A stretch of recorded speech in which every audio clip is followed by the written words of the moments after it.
Spencer, you made the comment before we started about how it feels like forever since we've done this, even though it's only been 7 days. But there was a lot that happened in 7 days. So maybe that's why it feels like a while. We mapped out the agenda, and there's a lot of stuff in here. This is one of the longer ones that I can remember in quite some time. Yeah, and we already are usually pushing 2 hours, and we have draft talk for me to talk about today, which I'm sure is going to take me longer than it should. So this could be a long one, but no, a lot did happen, and a lot of it good for the Brewers. So it'll be fun to kind of relive it, go back through it. Let's jump right into it then on this week's edition of the Brewer Fanatic podcast. Before we get started, though, we do have to plug our reminder coming up this weekend. The Brewer Fanatic tailgate is coming up. You're going to be there. Some of the guys from Milwaukee Tailgate are going to be there. Free food for people. If you haven't bought your tickets yet, you can do that on brewerfanatic.com. I talked about it last week. If you purchase a caretaker subscription that effectively is the same cost as a ticket, and it also gives you access to all of the more exclusive content that we have up on the site, ad-free reading as well. So last that I heard, it sounds like there's still some tickets left. If you can get yours, if you want to get yours, go ahead and jump on that because it is coming up on Saturday the 12th. So this weekend as the Brewers take on the Washington Nationals. With that, let's jump into recap mode here. The Brewers closing out their series in Miami, closing out their road trip. They took 2 out of 3 from the Marlins. Start with game 1 here. Milwaukee winning 6-5. William Contreras going 2 for 5 in this one. He had a go-ahead double in the 3rd inning to make the score 2-1 Brewers. Quietly, I don't think a lot of people realize this, but quietly going into this series for the better part of about 3 weeks was actually having better at-bats than the numbers would indicate. I believe he didn't have a barrel during that stretch, so that's the only thing. Not quite hitting the ball maybe on a line or in the air as often as you'd like to see, but he was hitting the ball hard. He's been walking more than striking out. Bat speed hasn't quite gone back up, but still encouraging signs for him. Translated into results a little bit in this series, and hopefully it will moving forward. Caleb Durbin and Joey Ortiz hitting RBI singles in the 4th. That stretched the Brewers' lead to 5-2. Unfortunately, Quinn Priester not on his A game in this one. 4 2/3 for him. Worked around 7 hits. He gave up 5 runs, 4 earned, a couple of walks, and 4 strikeouts. Some homer trouble in there as well for him. That prompted Pat Murphy to go to Aaron Ashby in leverage long relief. We've heard Pat Murphy talk from the moment that Aaron Ashby was pretty much put back on the roster. Both he and DL Hall activated from the IL in late May, talking about how their roles are going to be leverage long relief. And about 5 weeks later, I shouldn't say 5, about 5 weeks, I guess, maybe a little short of that. Aaron Ashby finally getting a chance to actually pitch in leverage long relief. This is kind of the role that Murphy was talking about, where you have a starter who doesn't go very deep. It's still a very close game. In this case, it was a tie. Ashby coming in and cleaning up a mess in the 5th, and then would go on to pitch 2 more innings, record 6 more outs. So 2 1/3 perfect innings for him and 3 strikeouts, giving the Brewers a nice bridge to Abner Uribe and Trevor McGill, while also being able to avoid guys like Nick Mears and Jared Koenig in this one. So that's a big deal, and this is something that we've talked about plenty on the show. More bullpen talk than we like going through, but it continues to be a theme, this not happening, so it was good to see this finally happen. Mm-hmm. Yeah, absolutely. This is exactly what his role was described. It was as what it was going to be, and getting to see him actually go out there, and obviously very nice to see him perform very well in that role as well. And yeah, I think this is the way to use Ashby. And obviously there are going to be situations where you have to use him in different roles. That does happen. There may be a spot where you just need 1 inning from him, and that's fine. But if he's rested and you get a short start, this is what should be happening. And especially, in a remotely close game where you want to keep the game close and you aren't willing to kind of quote unquote punt it. This is a perfect time to use Aaron Ashby. And he obviously, like I said, he performed really well, and hopefully we see it continue in the future. Well, Ashby was keeping the game at bay. Jackson Chourio doubled in Christian Yelich in the 8th for the eventual game-winning RBI. Abner Uribe and Trevor McGill then closing it out over the final 2 innings. In Game 2, the Marlins would punch back with a 4-2 victory. Joey Ortiz, in a minute, we'll get to why this at bat matters. But when you're talking about the Brewers only scoring 2 runs in this one, in the 4th inning, he came up with the bases loaded and took 3 fastballs right down the middle to strike out. Not a good at bat for him. And this would be a theme that continued into the rest of the series. He actually had another at bat like this too later in the game where he took a bunch of fastballs right down the middle and chased pitches that were well off the plate at like eye level. We talked about Aaron Ashby pitching in leverage long relief, and it seemed like DL Hall was getting that opportunity in this one here. He threw 2 perfect innings on 23 pitches, and then he was taken out of the game in favor of Nick Mears, who was pitching for the 3rd time in 4 days. So we had talked about like Murph using Ashby as that bridge guy, and it saved guys like Mears and Koenig. That's the kind of stuff that we've been wanting to see for a while. And it seemed like he was doing it again here in this game as well. So to have it in back-to-back games is finally, it seems like that vision's coming together, and the way that these innings are going to be mapped out and covered is going to be more balanced. It's going to be taking advantage of some of those guys that you have in the pen. And I'm saying this too, like I'm more on board with Murphy having a potential reluctance to use DL Hall than Ashby, because I think Hall has looked a lot shakier than just the bottom line results have looked for him, whereas Ashby has been fantastic. But DL Hall effectively getting like that leverage long relief appearance in this one. And he looked really sharp through 2 innings. I think it was the best he's thrown the ball since he's come back. And then to go to Nick Mears, I can kind of go either way on this one. I know you disagreed with it personally, but I'll kind of pass the floor over to you, because this is one where I think I could kind of go either way on this one, and it's always going to look worse because Mears came in, gave up 3 singles without recording it out, and then Koenig lets those runners score. And we're also talking about a game where the Brewers scored 2 runs. Like the bullpen usage or the bullpen management is not what lost them this game. They lost largely because they couldn't score runs. Even if things go better with some different moves, if you're not scoring, like can't do anything about that. But I'll pass it over to you for your thoughts kind of on how this one unfolded. Yeah, we should also note, like, Mears was not giving up this super hard contact during this inning either.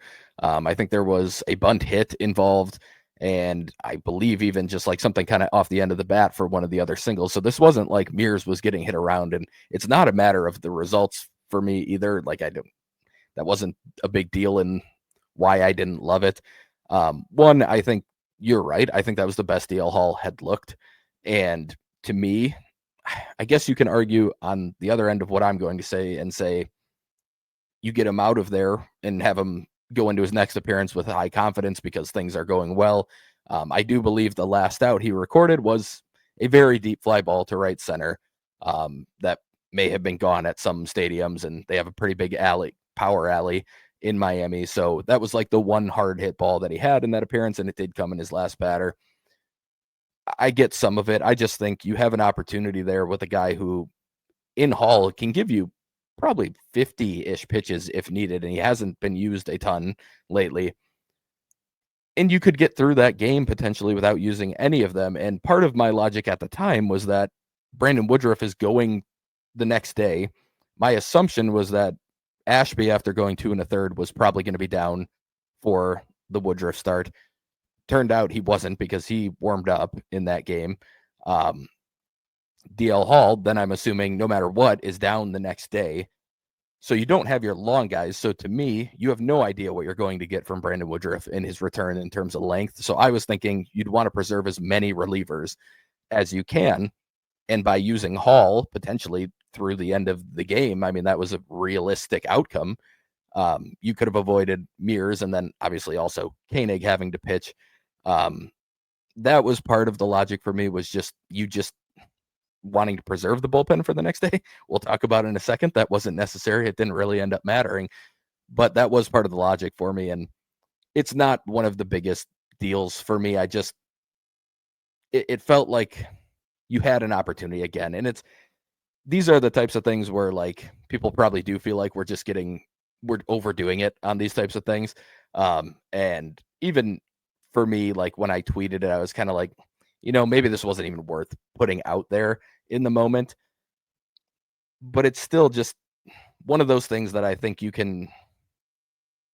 there would have been a lot more logic on using Hall for me in that side of the argument than going to Mears again. And it was 3 and 4 days, but it should also be noted both of the 2 appearances were not very high pitch counts for Mears. So like that part of it does factor into, like, I get why they went the direction they did, but for me, I wouldn't have had really a thought about going away from Hall, and that's why it's hard for me to kind of rationalize it. But when you look at it from the full scale, big picture, like, I get it. It's not a huge deal for me, but I just would have gone a different direction in that spot. Let's talk about game 3 here. The Brewers winning this one 3-1. On the offensive side, it was Jackson Chourio driving in all 3 runs, 2-run homer in the 3rd, and then a sac fly in the 8th for an insurance run. The real story of this one, though, was Brandon Woodruff's long-awaited return after a 652-day absence. That was a long gap between starts. But to see him go out and perform the way he did, I think we were talking about it privately before he got on the mound. I think my prediction was something in the neighborhood of like 4 innings, 2 runs, couple walks, few strikeouts. Like, I thought he was going to maybe have to navigate some traffic, not look like crazy sharp in that first start back. And instead, he rattled off what I think was the best command I've seen from a Brewers pitcher for sure this year and possibly longer. I have a hard time remembering the last time that I watched a guy start for Milwaukee who was hitting that many spots or within like 3 inches of his spot almost every time. He missed with a couple in the first inning that he got away with, but after that, really the only mistake pitch was when he left a sweeper over the plate for that lone home run he gave up. But 6 innings for him, just 2 hits, 1 run on the homer, 8 strikeouts. As far as how the stuff actually looked, the average fastball velo was about 93. So another tick above kind of what we were thinking for where he needs to sit to not be great, but be solid. We were thinking if he can sit like 92. And that was where he was early on. And then once we got into the middle innings and we started seeing the 95s pop up a little bit more. So really good stuff for him. But to me, the standouts were just how ridiculously good the command was. And then seeing the way that he sequenced against some guys. So there were the high 4-seamer was still a pretty big part of what he was doing. And he was getting the swings and misses because he was executing the pitches up there. And even at 93 or 94, it still has about the same carry that it used to. But I liked seeing the sequences where he was playing that cutter and that 2-seamer off of each other. He threw the cutter a lot in this one, and I think that's going to kind of be now that new bridge pitch that he needs because he's not throwing as hard. But it already seemed in this start, he already knows exactly how he wants to use it. Eric Haas seemed to know exactly how he wanted to use it. Like the sequences that they were putting together, there were multiple at-bats where he would go cutter off the outside to a righty and then come back 2-seamer, and it's either a really defensive swing or the guy takes it for strike 3. Just a couple of really good sequences. I wrote about his start, and I broke down a couple of those sequences in a little bit more detail, but he doesn't throw as hard as he once did. And I highly doubt that it's not coming back this year. It may never come back. But his arsenal as a whole, in terms of how it moves, especially east and west, he's got a lot more coverage there and a lot more doors open for him now for how he can attack guys inside out. And that was something that he could do it a little bit before, but before it was always more of like high fastball. And then, you can mix in the he would mix in the 2-seamer off of that, especially when he was going for more of a jam job or a ground ball. But by and large, it was a lot of high 4-seamer, and then you throw either the bullet slider off of that or you throw the big curveball off of that, and you're working up and down a lot. I think this version of Brandon Woodruff, he still has the ability to do that because he's still got the curveball and he still has the riding 4-seamer. But I think we're going to see a lot more like cutter, 2-seamer. He didn't throw the sweeper much, but I think there's going to be games where he breaks that out too. Like he's got the ability now to work that way a little bit more. And I think that's going to be something that he needs to do, and we got a little bit of a sampling of it in this one. Yeah, absolutely. I mean, you mentioned the cutter sinker sequences, a couple of them, and one stuck out to me, and I can't remember. I want to say it was Javier Sanoja was up, but he went inside and he got a call, which we should also note partially. Like it was a big zone for both pitchers that day, but Woodruff didn't get a ton of them, and he was still hitting spots. So he was taking advantage of this big zone, which is what a pitcher should do. Either way, he goes inside with a sinker, gets a called strike. He gets a second strike. There's 2 strikes at this point, and then he throws a cutter off the plate. And I was watching this game with my brother, and I was like, they should totally try and backdoor a sinker off of that, because it was like a perfect pitch to do it. And then he just dotted the edge with a sinker on the next pitch, and he just watched it go by, and it was a strikeout. And it was like, wow. Like, you always say these things, and it's like, yeah, it's easy to say, go just throw a backdoor sinker off of that cutter. But I mean, it could not have been placed any more perfectly. It was like, as a fan and as a big fan of Woodruff, like, I couldn't wipe the smile off my face watching him. Like, I wanted him to just go out there and see some good stuff from him. Like, your line that you sent to me, I don't remember exactly what it was, but that was like, yeah, that's kind of what I'm thinking. That's like a reasonable expectation, I think, for today. And it would be something I'd be pretty happy with. I think it was 4 innings like we were looking at. And I mean, it was 6 pretty dominant innings. And the sweeper, yes, that got hit out was a mistake, but I think there's plenty of times where you throw a sweeper in that spot and you get away with it and it's not hit out too. Like, it wasn't like it was middle. It stayed up a little bit, and it hung towards the middle third a little bit, but it was not like an awful pitch. I mean, even his mistakes were just like, yeah, you'd like to see that spotted a little better, but it's going to happen at times when you throw over the course of 70 pitches like he did. And it was very cool to see. And it was just nice to see, like, the same mentality and the same, like, what we always loved about Brandon Woodruff was how he just went at people. Like, he attacks and he goes at hitters and he basically says, here's my stuff, hit it. And obviously he does it while living around the edges and everything, but there's just this mentality that you can see from him. And I think in the first inning, it maybe wasn't quite there. And like you said, he didn't necessarily have his best stuff at that point. He got through it. He had 2 strikeouts in the inning. Like, it looked pretty solid, but it just seemed like the way he was moving, once he got used to being back in a major league game, like, everything besides the velo just looked like Brandon Woodruff, and some of the pitch shapes, obviously, but I just mean, like, the way he operated, the way he went about things, seeing some of the emotion when he does get a big out, like, it just was so, it felt like he never left, even though it had been 650 days or whatever since he last pitched. Like, and that's the most impressive part to me, like, that, to not really skip a beat. And I'm not expecting, you can't, please do not expect him to go 6 with 1 earned and 8 strikeouts every single time. But, like, I think I have higher hopes again than I did coming into this. Like, I think there is a little bit more in there because he already knows how to use the stuff he has. And I thought that might be where the learning curve came in, where it is stuff moves differently. I have new pitches, and he looks so comfortable with it. Now I'm like, well, I don't know if there's going to be a learning curve with that specifically at the big league level.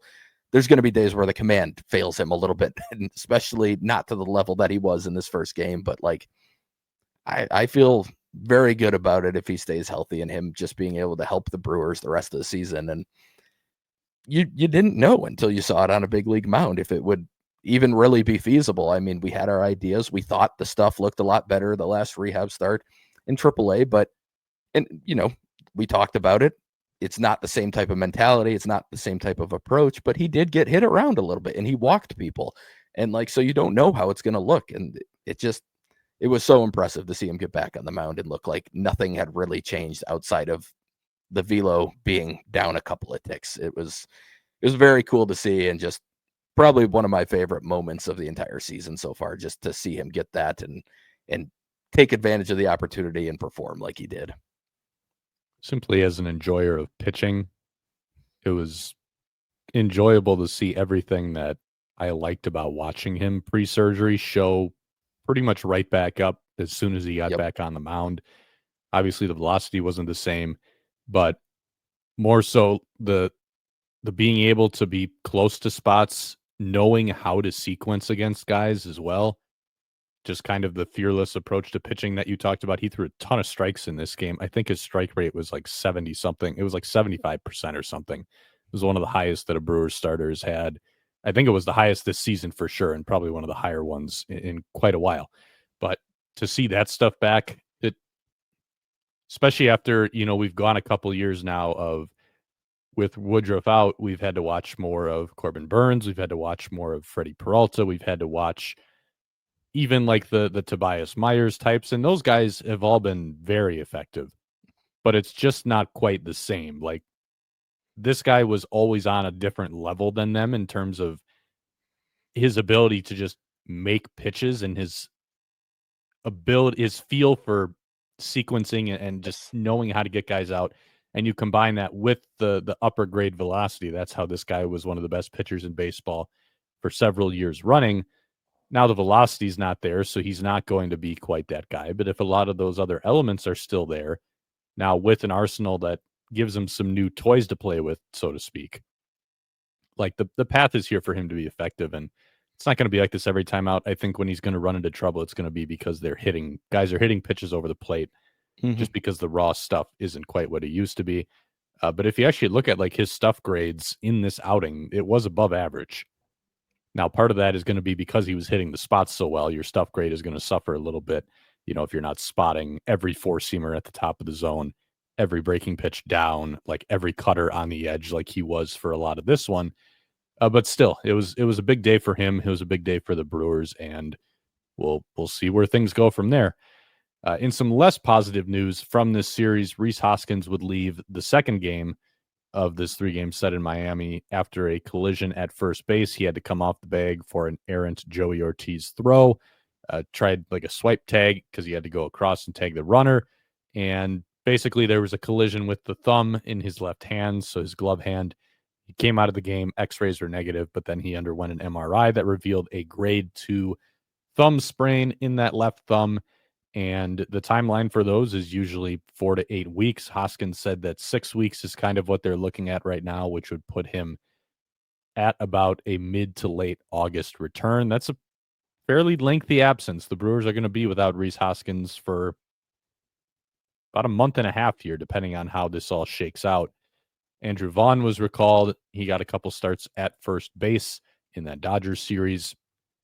But this is a tough break for Rhys Hoskins, who, even for as much as he had been struggling lately, I think there was probably going to be another surge coming after that. Yeah.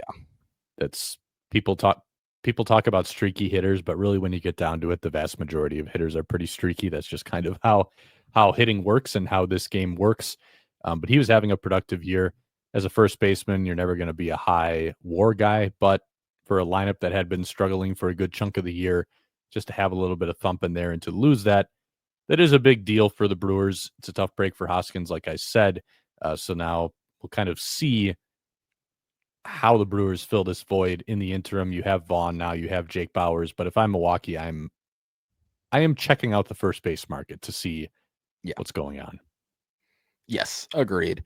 And yeah, I mean, just to touch on Hoskins, and while the whole Brewers offense was struggling, him and Bauers were kind of the only two that were helping keep it afloat and kind of keeping the Brewers competitive during that time.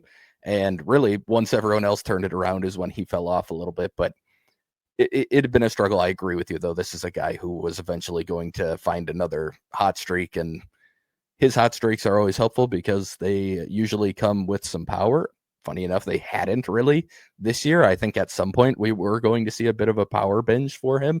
But it's unfortunate. And the other part with the thumb is just that thumb stuff tends to linger.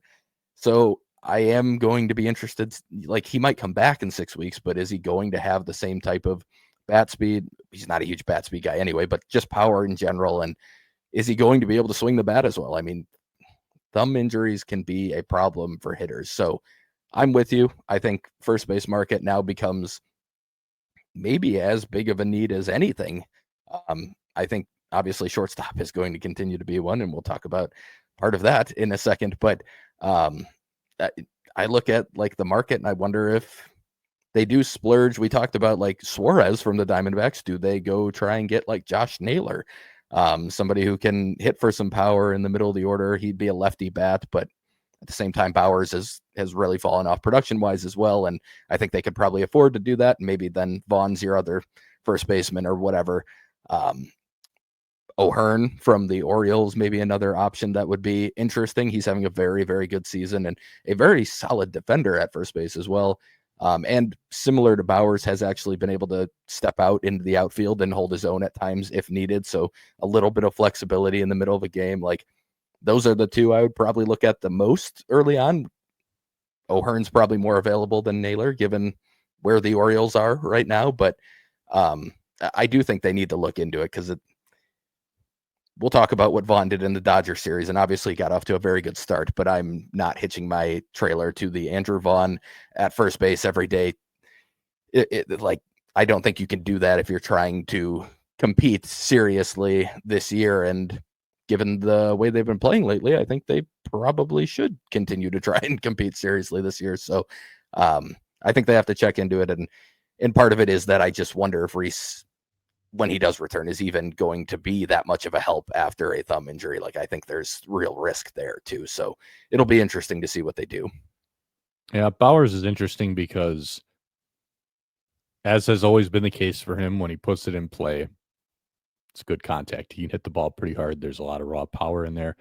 And this year, his quality of contact has gotten even better, like significantly better when he puts it in play. The problem is, and the strikeout rate doesn't quite reflect it, because he's actually striking out less than last year, but he's making less contact.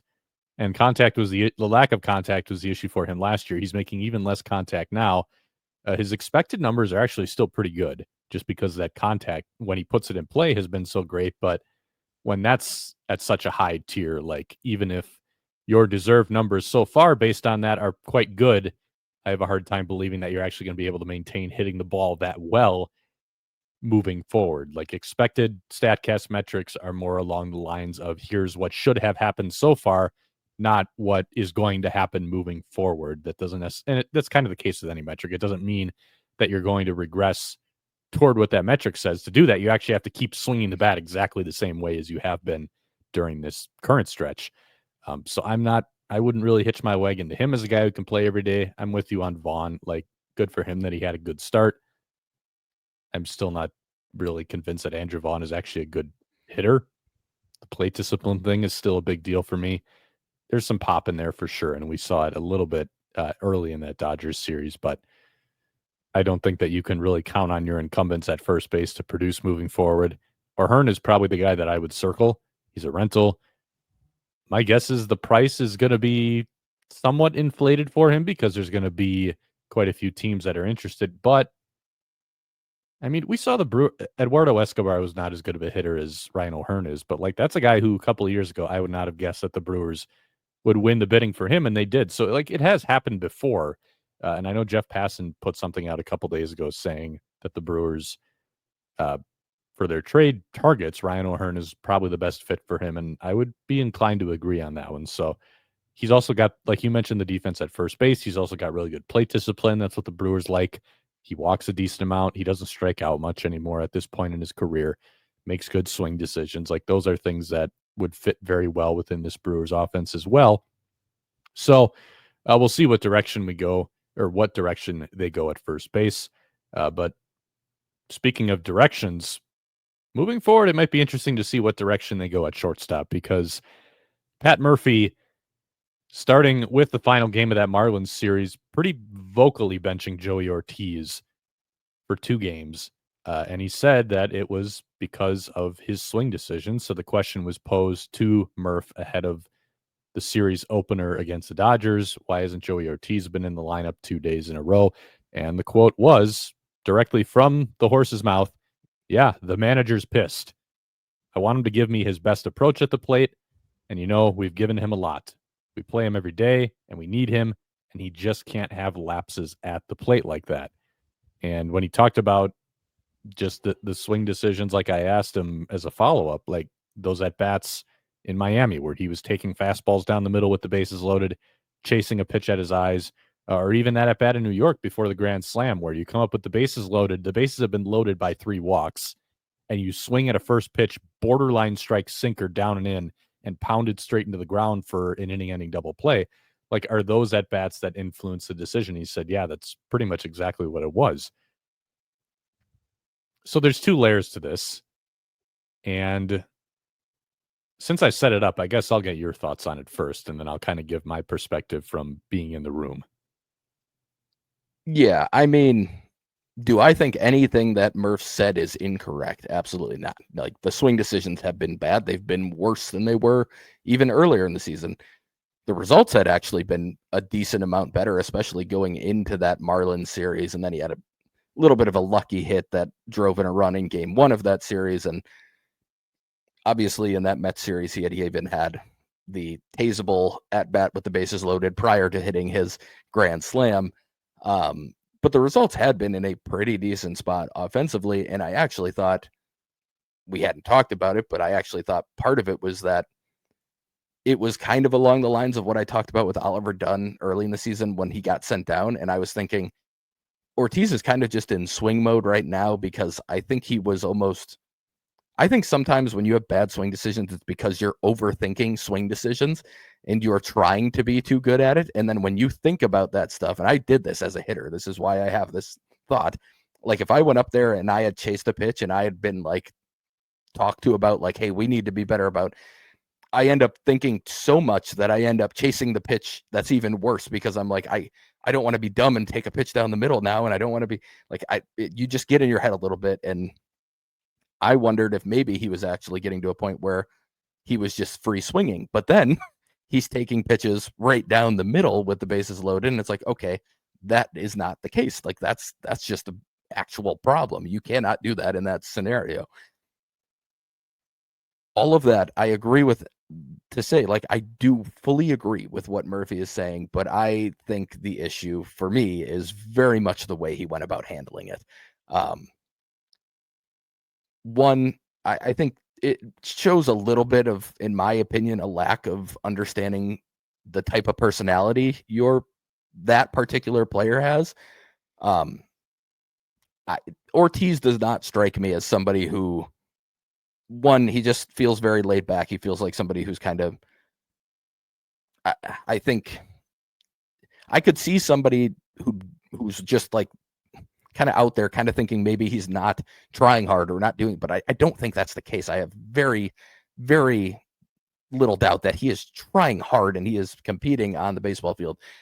But I can see where maybe he gives that off a little bit.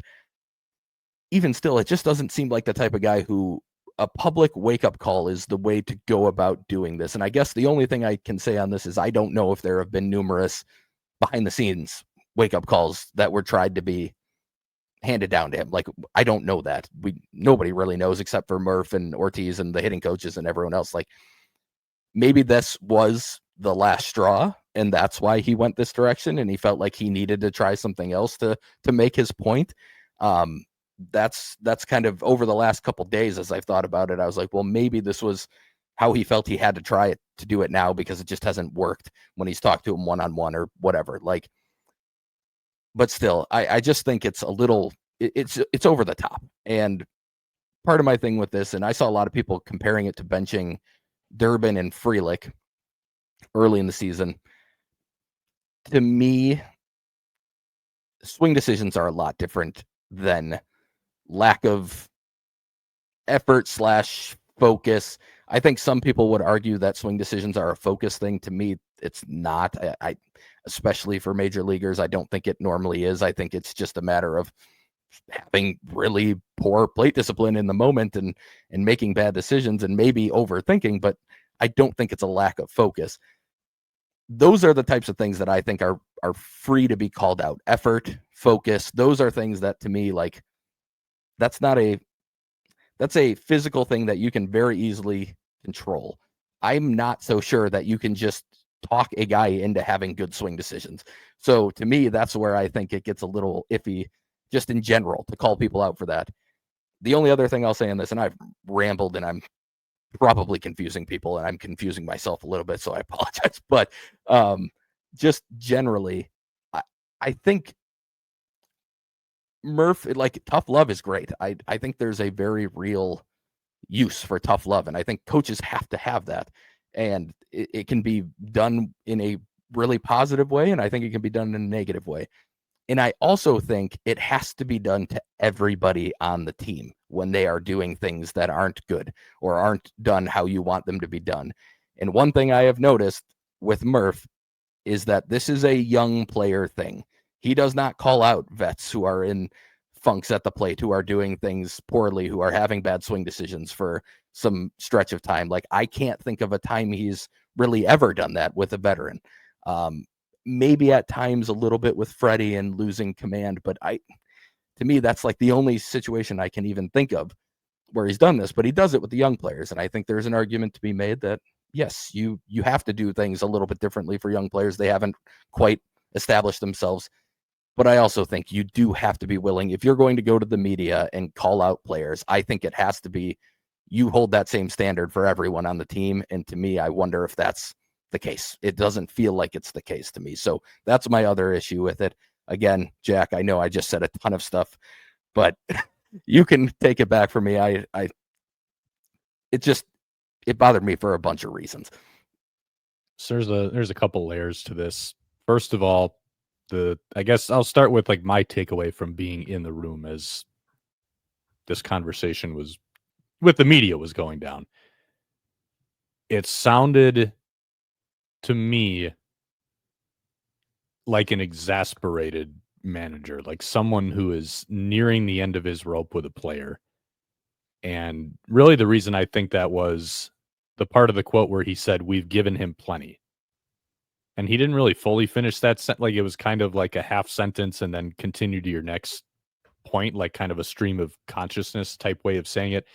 But to me, we've given him plenty sounds like we have given him countless opportunities to get this figured out, and he just has not done it. And I know you talked about how, from your experience, and you've got more experience playing baseball than I do, how swing decisions aren't necessarily just an effort thing.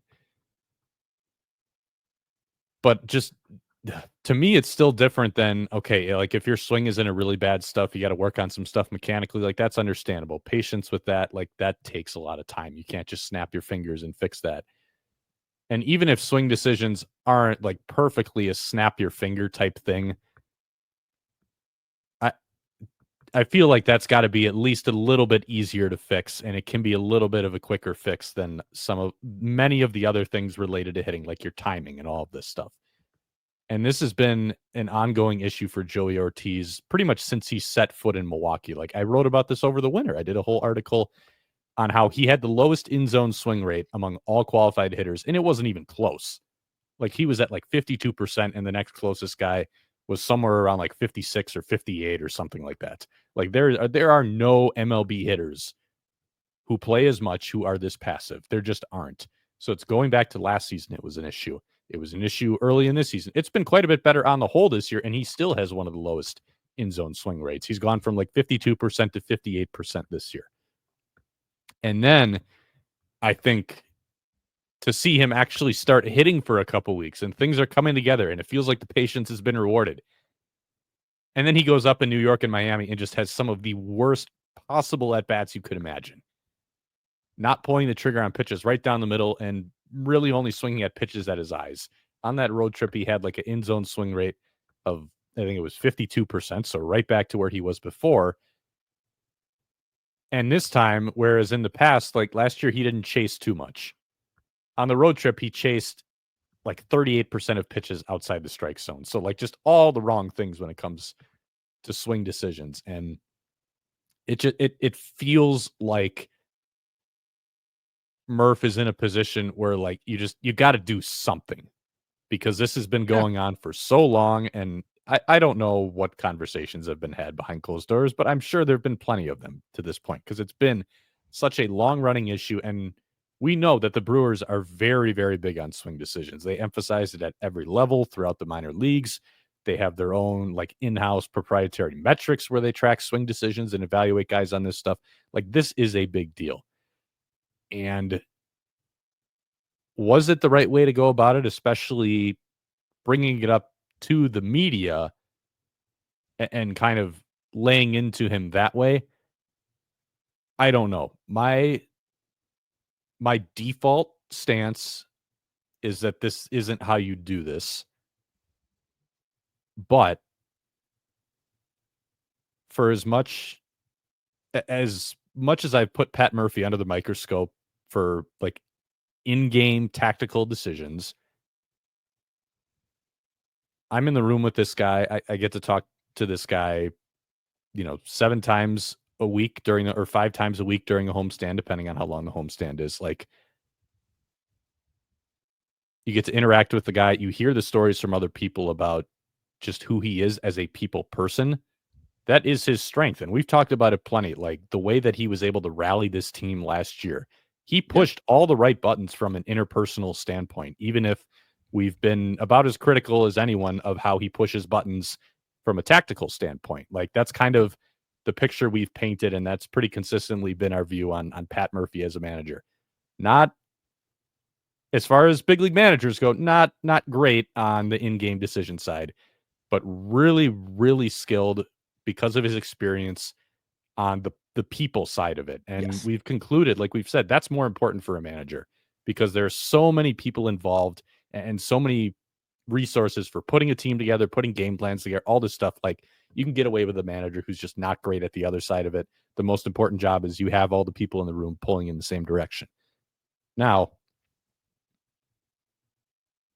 I don't know if you can say that every button he's pushed on that side has been as effective this year, because when the Brewers are struggling and he was talking about like not having an edge and making some of those comments, and then we'd go into the clubhouse and we'd talk to somebody and they seemed like they were being very deliberate with their words when asked if they agreed with that assessment. Like that almost gave off the vibe of questioning effort level when the effort level wasn't an issue. So I'm a little skeptical there, but at the same time, like just I don't feel like I'm in a position to nitpick Pat Murphy's feel for the right way to go about these kinds of things. I just don't, even if like there's a part of me that says, was this really necessary? Like doing it this way, I don't feel comfortable going so far as to actually criticize this for as many things as we have nitpicked a little bit or criticized. Like I don't feel comfortable taking this step, especially because of how much I don't know. But what I keep coming back to is like, it just feels like this is reaching a boiling point, and one way or another, Murph needed to do something, so he did something. Because it just, I don't know this for sure, but it feels like they're just running out of, like, how do you fix this at this point? Yeah. You know what I mean? So, like, it almost just feels like something has to be done. And again, I don't want to criticize what he did, because something did need to be done, and he did something. Like, he's taking a measure to try to fix this. Is it exactly the right way? I don't know, and we're going to find out. But well, we also probably should add, like, we don't even know if Murphy actually can't fix this too. Like, this is the other side of it. Yeah. Oh, is there anything he can do? Like, because Ortiz he got back into the lineup the last couple games of the Dodgers series, and it was the exact same thing, like taking pitches right down the middle and then chasing pitches that weren't even close. You can look at that and say, oh, the way Murph handled it screwed him up even more. Or you could say, like, what realistically, if this is such a deep-rooted issue, and assuming they've tried several ways to fix this and none of those have worked, like, what more can you do at this point? Is this guy just a bad hitter and there's nothing you can do to fully fix him at the big league level? Maybe that's just where they're at. So did it need to happen this way? I'm not 100% sure, but I am 100% sure that something did need to happen. He's 100% right about the criticism.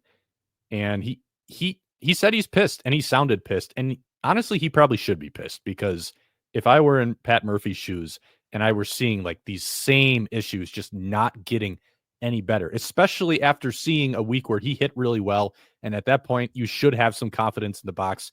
You should be willing to be a little more aggressive on pitches that are in your wheelhouse, or even pitches that are close to your wheelhouse. Like, that should follow from how you've been performing the last couple of weeks. And then all of a sudden you're right back to square one with taking pitches right down the middle and chasing pitches that aren't close. Like, yeah, I'd be pretty fed up too. So I don't blame him for any of that. And it's a tough situation, I think. I don't think there's an easy answer for how you do this. Murph needed to do something, and he did something, and I guess that's kind of where I'm going to leave it. Yeah.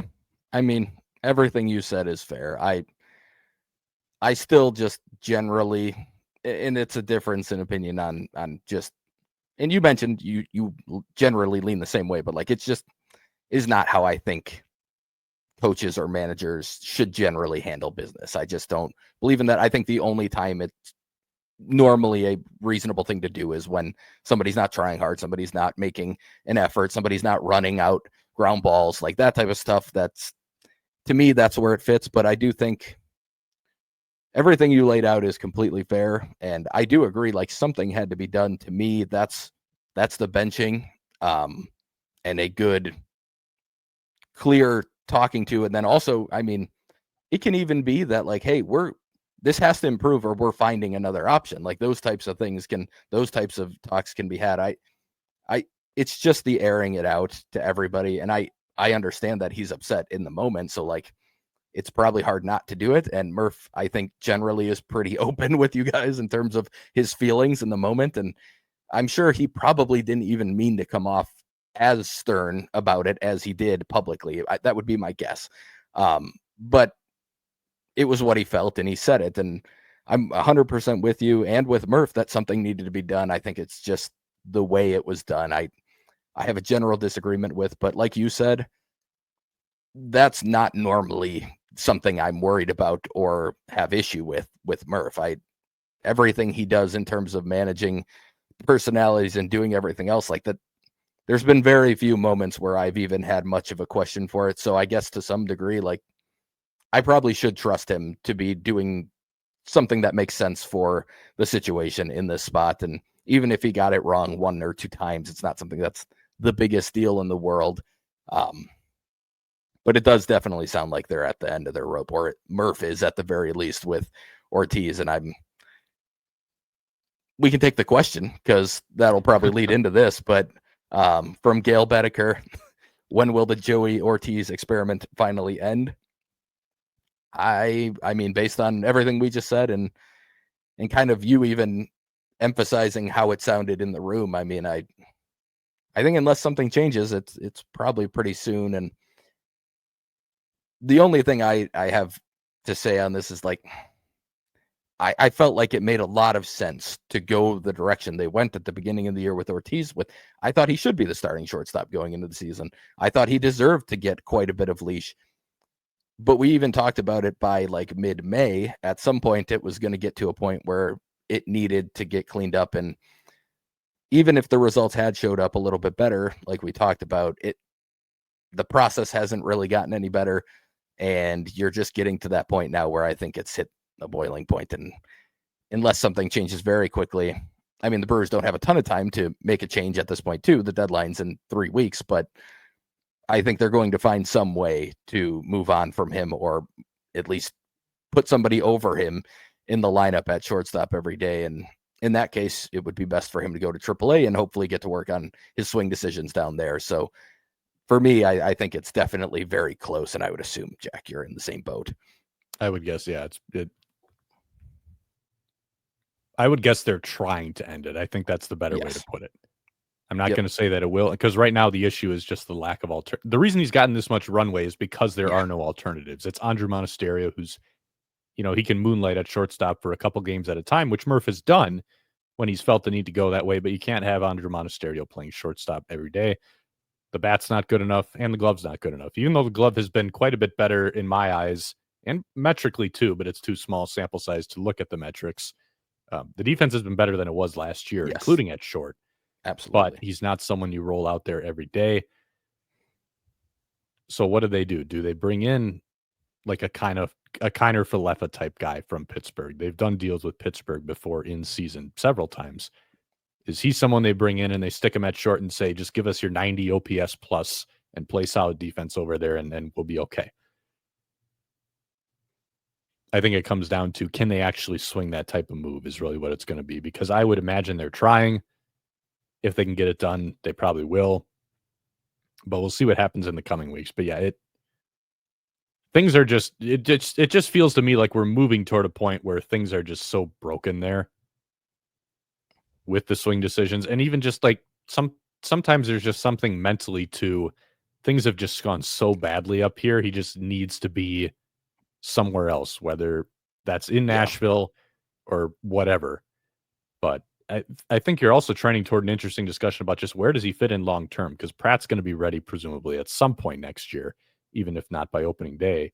They've got some talented they're shortstops for now, at least in the lower minors. Like, I would not be shocked at this point if Joey Ortiz is not even a Brewer next year with just the way this stuff is trending right now. because it's obviously not working out right now. What Murph did, I think, just it feels like a step up move, like something more needed to be done, like I said, and this is what they're doing. So we'll see what happens in the coming weeks. But yeah, I think trade deadline's got a pretty good potential to be the end of it, depending on what they're able to do here coming up. Moving on to some more positive news. The Brewers' overall play against the Dodgers, they would sweep LA at home for the first time in franchise history, and they started off with a commanding 9-1 victory. Yoshinobu Yamamoto got the start against Milwaukee in Game 1, and he was out of the game before recording the third out of the first inning. Andrew Vaughn, in his first Brewers at-bat, hitting a 3-run homer on a hanging slider. It was actually a very high slider. It was like almost shoulder level, and he kind of tomahawked it out to left field. Mookie Betts prolonging the inning with an error at short on a Caleb Durbin grounder. That's what also really didn't help Yamamoto get out of the inning. And then Monasterio getting the start at short in place of Ortiz, kind of blooping a single. Vaughn crushed his homer. Everything else, they kind of dinked and dunked him a little bit, but really the bigger issue here was that he threw over 40 pitches before recording that final out. And that's kind of the danger. Once you're closing in on 50 pitches in an inning, that's kind of the danger zone for a starter where you just say, not even from an effectiveness standpoint, but from a health standpoint, like we need to get him out of here. We can't let him throw 50, 60 pitches in one inning. Like that's not good for his body. So Dave Roberts going to the pen, Brewers getting him out of there early. 5 runs in the first inning. And then Christian Yelich adding on with a 2-run homer in the 7th. Freddie Peralta, meanwhile, went 6 innings in this one. The first of 3 very solid starting pitching performances by Brewers starters in this series. 6 innings for Freddie. In fact, every starter in this series went 6 innings for Milwaukee, all 3 of them. 6 innings for Freddie, 5 hits, a walk, 7 Ks. Still quite a bit of spray in this one, but I think you have to at least give him credit for winning the full counts in this start.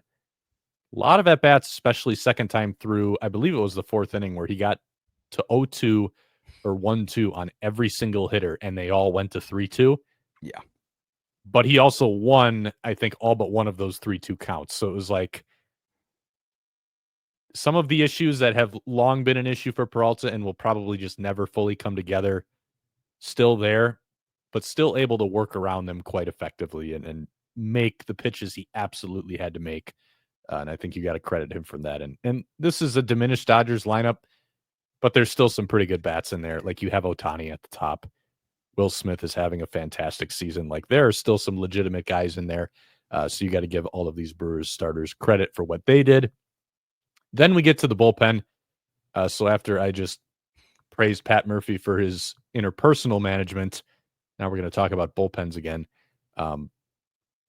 Ashby threw 2 innings in this one, entered in a 7-0 lead, came out for a second inning when it was 9-0, and he threw 40 pitches in a blowout win. Easton McGee got the 9th. So Murph did use his, for lack of a better term, like blowout reliever to close out a blowout. And I understand, like Easton McGee's not going 3 innings. He generally hasn't been that far stretched out in Nashville, but this is a guy who has pitched plenty of multiple inning outings. He did go 2 2/3. I checked his game logs like a couple weeks ago. He went 2 2/3 in an outing in AAA. I could understand like just using Ashby to bridge that inning. Mm-hmm. And Ashby got through that first inning pretty quickly too. Like all right, he's got to cover 1 in the 7th because somebody's got to pitch. Like, yes, that's when you have innings to fill, people have to pitch, even if it's not perfect. Yep. Give him the 7th. McGee can get the final 2 and things are relatively okay. But just making a guy who, again, leverage long reliever. He pitched as a leverage long reliever in that outing in Miami, and now he's pitching, throwing 40 pitch. Granted, I'm sure you're not hoping he throws 40 pitches, but even just giving him 2 innings in a blowout like this doesn't put him in a great spot moving forward if you might need him in some other situations. And you can never say for sure that that's exactly what happened, but we'll get to his final outing later in the series as well. So just kind of one of those little things again where I understand why he had to pitch, but Easton McGee is down there to eat innings. Yes. so that these guys don't need to eat innings in a game like this, and instead you only use them for one. Yeah. To me, I think the biggest thing, and the thing I think makes the most sense in these situations, is Easton McGee should be the first one out of the pen in this scenario. And he gives you what he can give you. And if that's 2 quick innings, maybe, like you said, he went 2 2/3. Maybe you do send him out for the third, and then great. You only used Freddie and Easton McGee, and now your whole pen that you have in, I mean, at that point, basically everybody you trust is available for the final 2 games of the series. And if he gives you 2, then Ashby throws 1 because he'd had a couple days off from his last outing, and that's fine. And then he's available 2 days later without a doubt. Like, there's no doubt. If he only throws 1, he is available for the Wednesday game of the series. Once you get up to 40 pitches, I think it's just, you're getting tough on if he should be available at any other point in the series, especially because it's not only 1 day of rest, but it's also, it sounds dumb, but like it's another 6 hours earlier than a night game. Like, it's a day game. And I think that does matter in terms of recovery. And it's just basically, it's like 36 to 40 hours later, you're going to ask him to potentially pitch again. And it could be in a bigger leverage spot at that moment. And to me, you just don't want him to have thrown 40 pitches in a game that you didn't need it to happen. Like, there was really no need for that. It's like you said, I think he was going to pitch, and I have no problem with him pitching. To me, it should have been McGee first, because you may have been able to avoid Ashby pitching if things went perfectly. And if they don't, then Ashby throws 1 inning, and then the game's over and you're good, and he's ready in 2 days without a doubt. That's, to me, how it should have played out. It didn't. It's not. I probably made a bigger deal of it on Wednesday than it deserved to have made of it, but it was just one of those things where it's getting, to me, I think maybe the best way for me to phrase this is that I think a lot of people view bullpen decisions as that game in that moment. Does it make sense for him to, in this particular moment, pitch without kind of thinking about everything else that it could mean in future days or the next day or 2 days from then? Like, yes, it made sense to go throw Ashby out there, and yes, we got the win. Everything worked out great. But now, in my opinion, it's affecting the rest of the series. And I think, especially when you have a nice big lead, that should actually really factor into the equation, because I get it a little bit more if it's a 1-run game and you're like, well, I can't worry about the other games. We do need to go finish this game. Like, yes, makes sense to me. But in a 7 and then 9-run game, the goal should be to set yourself up for the rest of the series. I know the Dodgers are a good team and they have a good offense, but this is not an offense. If you can't trust Easton McGee with a 7-run lead, then Easton McGee needs to be in Nashville or DFA'd. I guess maybe that's the easiest way for me to put it. Like, if you can't put him in that spot and let him go 2 innings and think that it's not going to be absolutely fine, then he probably shouldn't be on the roster. So that's more my issue with the whole situation. It all ended up working out fine. They swept the series anyway. I think it very easily could have gone poorly, and it almost did in game 3. And like you said, we can't say that's absolutely why it went poorly for Ashby in that outing, but I find it hard to believe that they wouldn't be at least a little connected, that it was a 40-pitch outing and then coming back pretty quickly.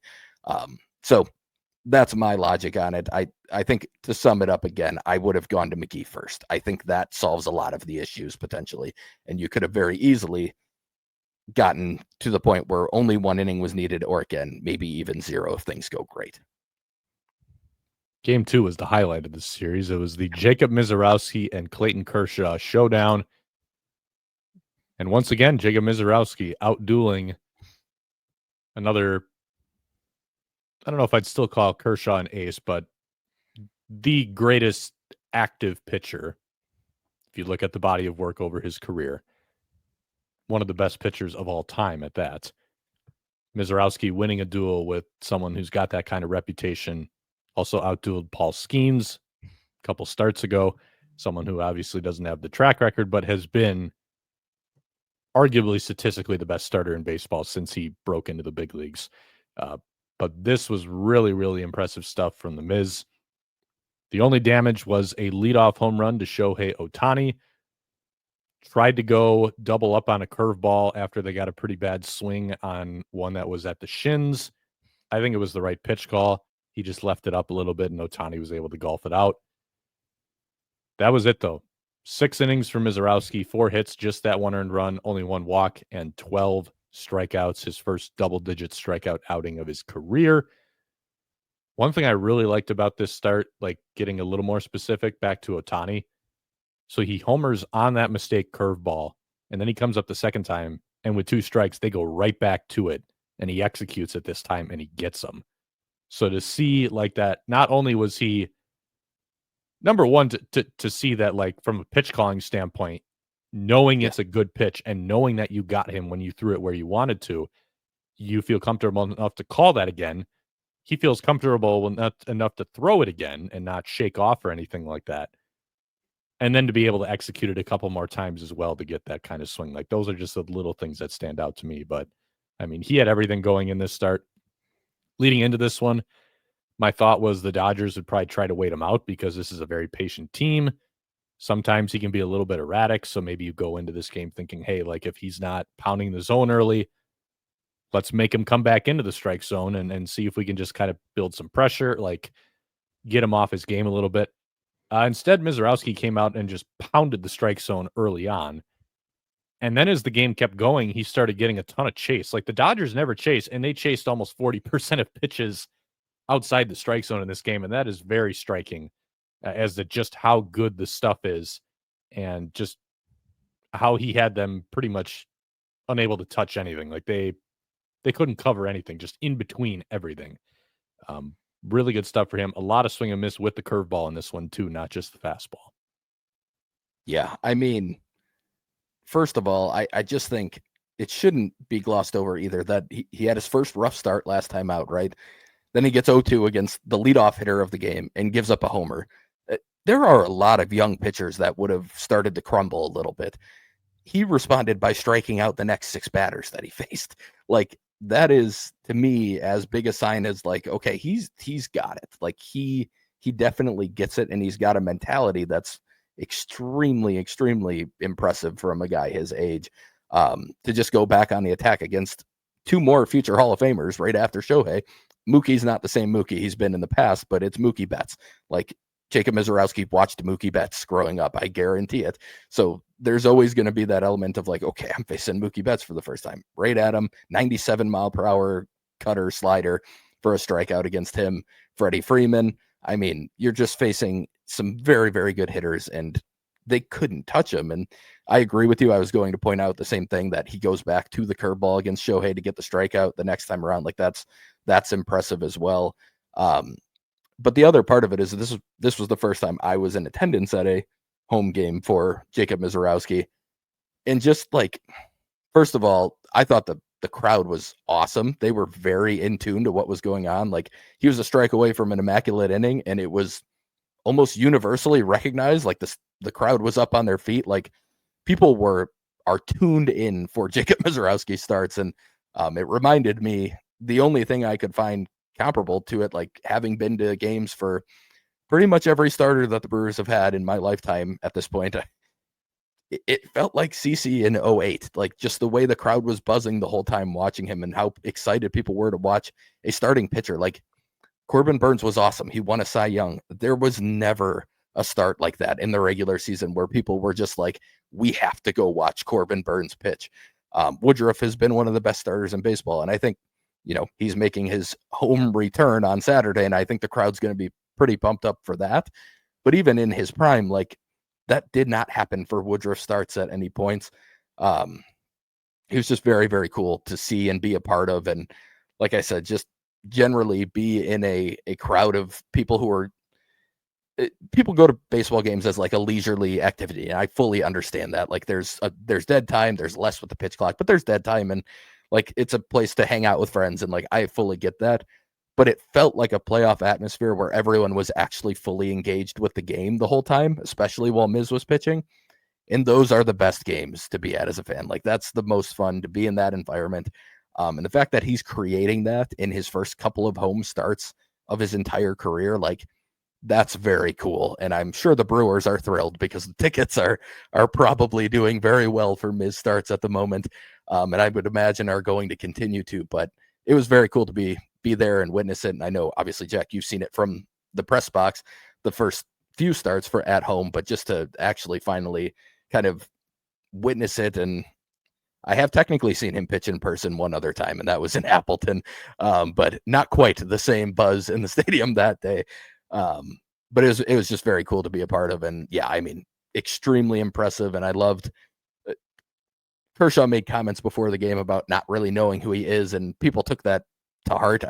Kershaw does not follow. He's made it very clear he does not pay attention to young players until they show him something. Like that is something he has over the years been like, I don't care until I see them and I know what they actually do. And like, especially a pitcher who he's not worried about facing, like he's not paying much attention to it. But after the game, to hear him go like, that was, I know who he is now. Like that was very impressive. And basically just going like, I don't know how you hit that. Like to get that from Kershaw has to be a pretty cool feeling for Miz too. And it's very cool to see just from a Brewers fan perspective. So yeah, very, very fun night at the park with Miz on the mound. Going back to those Kershaw comments, I think there were a lot of Brewers fans who took those the wrong way. Like he was not, that was not meant to be a knock on Mizorowski. Like from Kershaw's standpoint, what does he stand to gain from spending his time doing homework on all of these other pitchers? Like that doesn't affect him. Like it's his job to go out there and perform, do what he knows he needs to do, study up on the hitters he needs to face. Like it just that's more where that's coming from. Like it's not meant as an insult or as I shouldn't be paying attention to this guy because he's not good. That's not what he's saying. Like he's focused on his own game. He's been a fantastic pitcher his entire career. That's how you get this good at your craft. You're focused on your own game, doing the things that you need to do. That's more what it's about. He blocks out the outside noise. That's what he's getting at.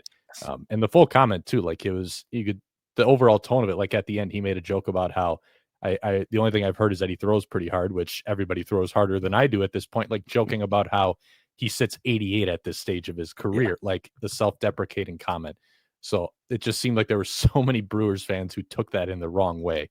But yeah, very high praise for him, for Mizorowski after watching that start. The Brewers offense, meanwhile, like we should talk about, Kershaw was good in this one too. The Brewers really just able to string together 2 runs against him in the 4th by hitting 5 singles. They just kind of dinked and dunked him around a little bit. And that was all they could do against him. And it was enough because of how good Miz was in this one. And then Koenig and Uribe, McGill behind him. The Brewers in this game on 4-seamers and sinkers averaged over 99 miles an hour. It was 99.3. That tied, according to Baseball Savant, that tied the record in the pitch tracking era for the hardest velocity by an entire team, every pitcher that pitched for sinkers and 4-seam fastballs. So something we can expect to see a lot more too. Like this is actually what I wrote about for the following morning after this game. Like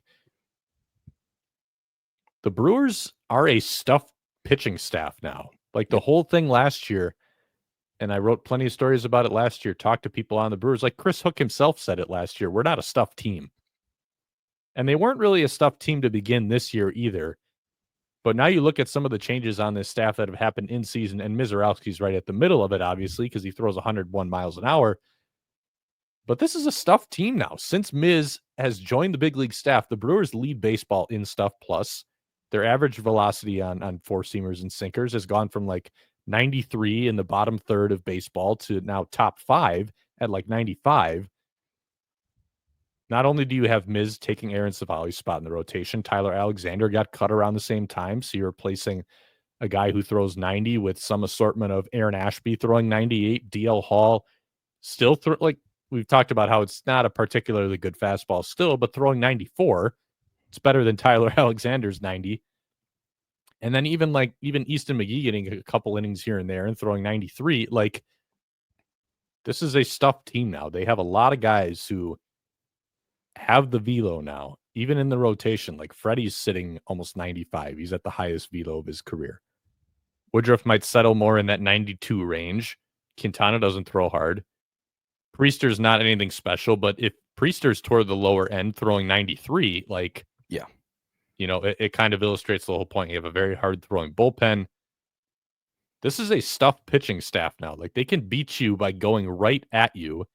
We've seen that this Brewers system has been more than capable of, getting your Colin Ray, Bryce Wilson mix and match types, and you get outs that way. But they don't have to do that as much anymore now. They can just come right at you with this stuff, and it's going to be tough to hit.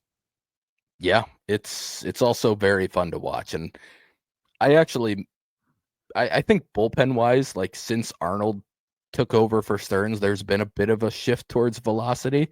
I think that was one thing that Stearns he didn't normally have huge velo in the bullpen. Like there'd be one or two, and he tried to acquire it with like a Matt Bush. But there just seems to have been a shift towards more of a velocity laden pen. And it's just a lot of fun to watch that type of stuff. And then obviously you add a guy like Miz to the rotation, and then now the velo's really there. We saw Freddie hit 99 like 3 times in one of his last batters of his start. His velo was actually up, I think, the highest on average it had been at any point this year, if I remember right, in his start. So like, yeah, it's very fun to watch. I mean, good stuff is more fun to watch than it was always entertaining to see the great defense that the Brewers play, and that's going to continue and be a big part of what they do still. But like, not being completely reliant on that and being able to go and get your own guy as a pitcher and having a lot of guys who can do that, like that combination could be extremely good on the pitching and defense side now, instead of being like, okay, we make this work because the defense is so good. So yeah, it's very cool to see. And just my final note on this game, Jack, I notice you're glossing over Sal Frelick hitting his 7th homer. I think somebody's not willing to admit 10 homers in a season is possible for him yet, but no, but yeah, I mean, just on the pitching stuff, I mean, the stuff it's very cool to see a whole group of it, and the highest velo on average in one outing. It was cool to be there for that. I mean, that's something hopefully I can say for a while. I'm sure at some point in the near future that'll get broken because that's where baseball's trending. But still, it was very fun to watch. Game 3, the Brewers having to go to extras to finish this one off, but they did walk off the Dodgers to secure the sweep, 3-2. Jose Quintana once again going 6 innings for the Brewers, 2 hits, an earned run for him, 4 walks to 4 Ks. We've talked a lot about the walks, but I will give him the benefit of the doubt in this one. He should not have ended up with 4 walks. One of them was a check swing, ball 4, that should have been a swing for a strikeout. And then the other one was he was, number one, very obviously pitching around Ohtani with the bases loaded to face Betts. So walked him on 4 pitches, very clearly like nibbling to see if he could get him to bite, but he's not going to throw him anything over the plate. He was okay with a walk there. But also there were 2 pitches in that at-bat that clipped the strike zone and should have been called strikes anyway. So overall, Jose Quintana doing the things that Jose Quintana needs to do to get outs. And yes, again, probably another start where probably could have ended up with more than 1 run on the line based on how he actually threw the ball, but you have the defense behind him. Like, this is how the model is supposed to look for Jose Quintana, and he got it done. Ashby, like we talked about, pitching again about 36 hours after he threw those 40 pitches in a blowout. Not going to rehash this much, but the command was not there. Got 1 out on a strikeout, walked 2 guys, gave up a hit, and earned run. Looking at the bullpen a little more wide scope. So you got those 6 out of Quintana, and then every reliever in the bullpen would go on to at least warm up in this game. 7 of the 8 of them would warm up in regulation after Quintana threw 6 innings, and then because it went to extras, going even deeper. 5 of them used in regulation, all for less than 3 outs, and then McGill in extras. So really just Pat Murphy was on pushing the gas pedal in this one. Everybody was available. Everybody was down to pitch in the game. Uribe pitched with the Brewers trailing before they came back to tie it. I think you have a little more wiggle room for something like this when you have the off day. So I didn't really have too much of an issue with this one. It was really just the Ashby thing. But you had the off day coming up. I think this is a series that can give you a pretty big morale boost if you pull off the sweeps. So yes, generally not a fan of chasing wins, but I think if this was like one of those days where if you're going to pick a regular season day to do it, I think you can do it in this one. And it did end up working out because Andrew Vaughn tied it in the 9th off Tanner Scott with a broken bat single. And then Jackson Chourio walked it off with his first career walk-off hit in the 10th. I want to make a note on Trevor McGill too. Like, I think this was probably his best outing of the season. We've talked about how the fastball hasn't been as good as it's been, hasn't been getting the whiffs, but he just blew it right by guys in this inning. 12 out of his 13 pitches are fastballs. 4 out of the 8 swings against it were swings and misses. He struck out the side in order in the 10th with that zombie runner on. Yeah, he looked fantastic, and then he was immediately rewarded with an all-star nod. So that was a cool moment for him. I mean, I think you could argue maybe not. There may have been even more deserving relievers, but he's been very good, and he's been even better of late. I think we've seen just generally a better version of McGill for a little while of late. And also just to agree with you on the bullpen usage in this one, I actually liked the fact that he kind of went like, hey, 3 outs, or even it was kind of like 3 or 4 batters for each guy with that off day. Like, anyone who did that is going to be available for the next game. So I think that if you're going to chase the win, doing it that way and having guys go out there and give what they can give you for 3 to 4 batters and then move to the next guy, knowing that none of them are going to need to pitch the next day, I actually thought that was a really good way to do it. Like you said, I think this is a scenario where with the off day, chasing a win makes plenty of sense. So I think the one thing is he kind of bit himself on Monday with Ashby, but I thought the way he handled the game Wednesday was pretty perfect. Honestly, I really liked how he did it given the circumstances. Not to take too much more time here, because we still have quite a bit of stuff to get to, but Trevor McGill joining Freddie Peralta on the NL All-Star team. He'll be replacing Peralta on the active roster because Peralta is scheduled to pitch Sunday. So the Brewers for now will have 2 representatives in Atlanta. McGill continuing a string of Brewers closers to make the All-Star game, going all the way back to like Frankie Rodriguez back in the early 2010s or the mid 2010s. But you had going from him to Knebel to Jeffers to Hader to Williams and now Trevor McGill. And Axford before that was an all-star too. So Axford before that too. Yes. Yeah. So pretty long lineage to go through, and McGill's the latest one that you can add to that. A couple of injury updates to go through really quickly here. Chad Patrick, I should say injury updates and transactions. Patrick was optioned for Woodruff. That's what we were all expecting. Nestor Cortez made a rehab start in Appleton on Thursday night. Robert Gasser will start a rehab assignment in the Complex League next week. Blake Perkins is restarting his rehab on Friday. He was sidelined for a little bit with that groin flare-up, but it sounds like he avoided anything major there. He said he's planning to go back out on Friday. And then a transaction between the Brewers and the Dodgers ahead of Game 3. Stuart Baroa was acquired in exchange for cash. The outfielder was optioned to Nashville and placed on the IL down there with right shoulder bursitis. Elvin Rodriguez was DFA'd to clear space on the 40-man, so don't need to rehash Elvin Rodriguez a whole lot. We've talked about the vision for how the stuff could work, how he needs to pitch, but really just looking at his Nashville numbers, the fastball just kept running into the home run problems if he didn't locate it perfectly at the top of the strike zone. Just not showing the Brewers enough there to really become an option moving forward again. So for now, once Burrow is healthy, it'll just give the Brewers another 40-man outfielder who they can shuttle up and down as needed. With that, we can get to a couple of listener questions here that we got this week. We'll start with Kevin, who asked about Logan Henderson, who another guy who's part of this Brewers rotation mix, who's kind of just on the outside looking in because they have so many guys who are performing. Kevin asks, what is Logan Henderson's best possible path to rejoin the big league roster? And how have his glove side pitches been developing in AAA? Is there a way for him to change his current slider to more of a slurve sweeper type pitch to play off his changeup like Yoho's? Spencer, since you are the minor league guy, I see you have some notes in here. I'll let you take this one. Yeah, so I think the first thing to note is that he has definitely upped the usage of the slider and cutter, especially of late down there. I think it is an actual goal and a pointed goal for him that he's trying to use these more and get used to throwing them in games and improve upon them. The slider's performing pretty well. I mean, it has over his last 4 starts, it's almost a 38% whiff rate. Expected weighted on base average on contact is only 233. Like, it's been a good pitch for him. He's actually struggled overall in this 4-game stretch or so that I picked this data from. And I think part of it is that he's trying to do different things, which is what he should be doing down there. I'm really not super worried about results for him at the moment. I want to see him working on the things that he needs to work on.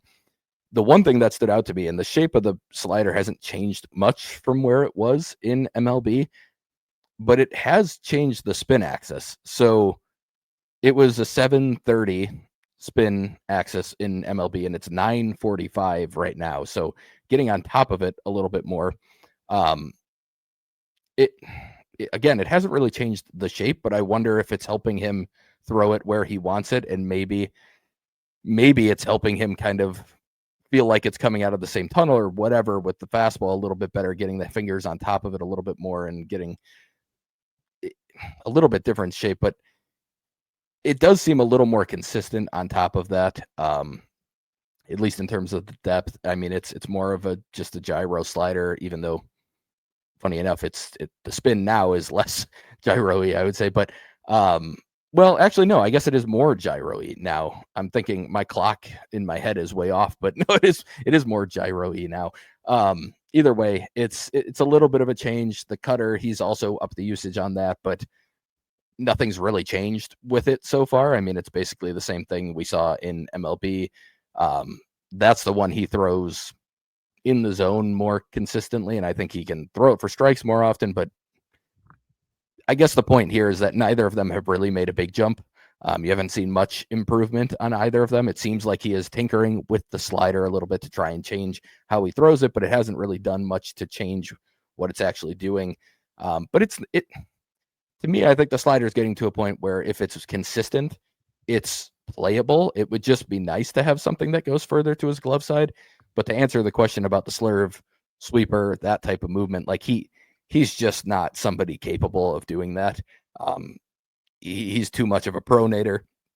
That's one of the things that makes Yoho so special, is that he can throw pitches that go both directions that much. Like, very few people can actually get their wrist in their hand to orientate both directions and pronate and supinate. And pronating is what you do on changeups. Supinating is what you do on breaking balls. Very few can actually get that to the level that he does it. Henderson very clearly can't. Like, he's pushing that zero on horizontal break with anything he tries to get to go to the left. So to me, I think the slider is probably the better pitch right now, and it's at least getting to a point where maybe it's serviceable as a third offering, but I think it's going to be hard to see anything that actually moves very much glove side for him at any point. I think the best path for him is honestly that slider just gets good enough that you can tunnel it with the fastball at least. Yeah. Because if you're throwing like that bullet spin slider, it's going to be right around zero left and right, might even back up into the arm side a little bit sometimes. And it doesn't have a lot of induced vert. But if you can throw it consistently and it's spinning the way it's supposed to, it's going to look like that ball is just kind of hanging up there, and then it's going to look like it's got late drop to it. Yeah. So like that's why sometimes, like, I know at our level, like, we'll see guys will throw a bullet slider, and some guys will even think it's a curveball if they're not watching the spin super closely, because it just looks like it goes straight down late. And you can use that off a fastball. I think it gives him the ability to.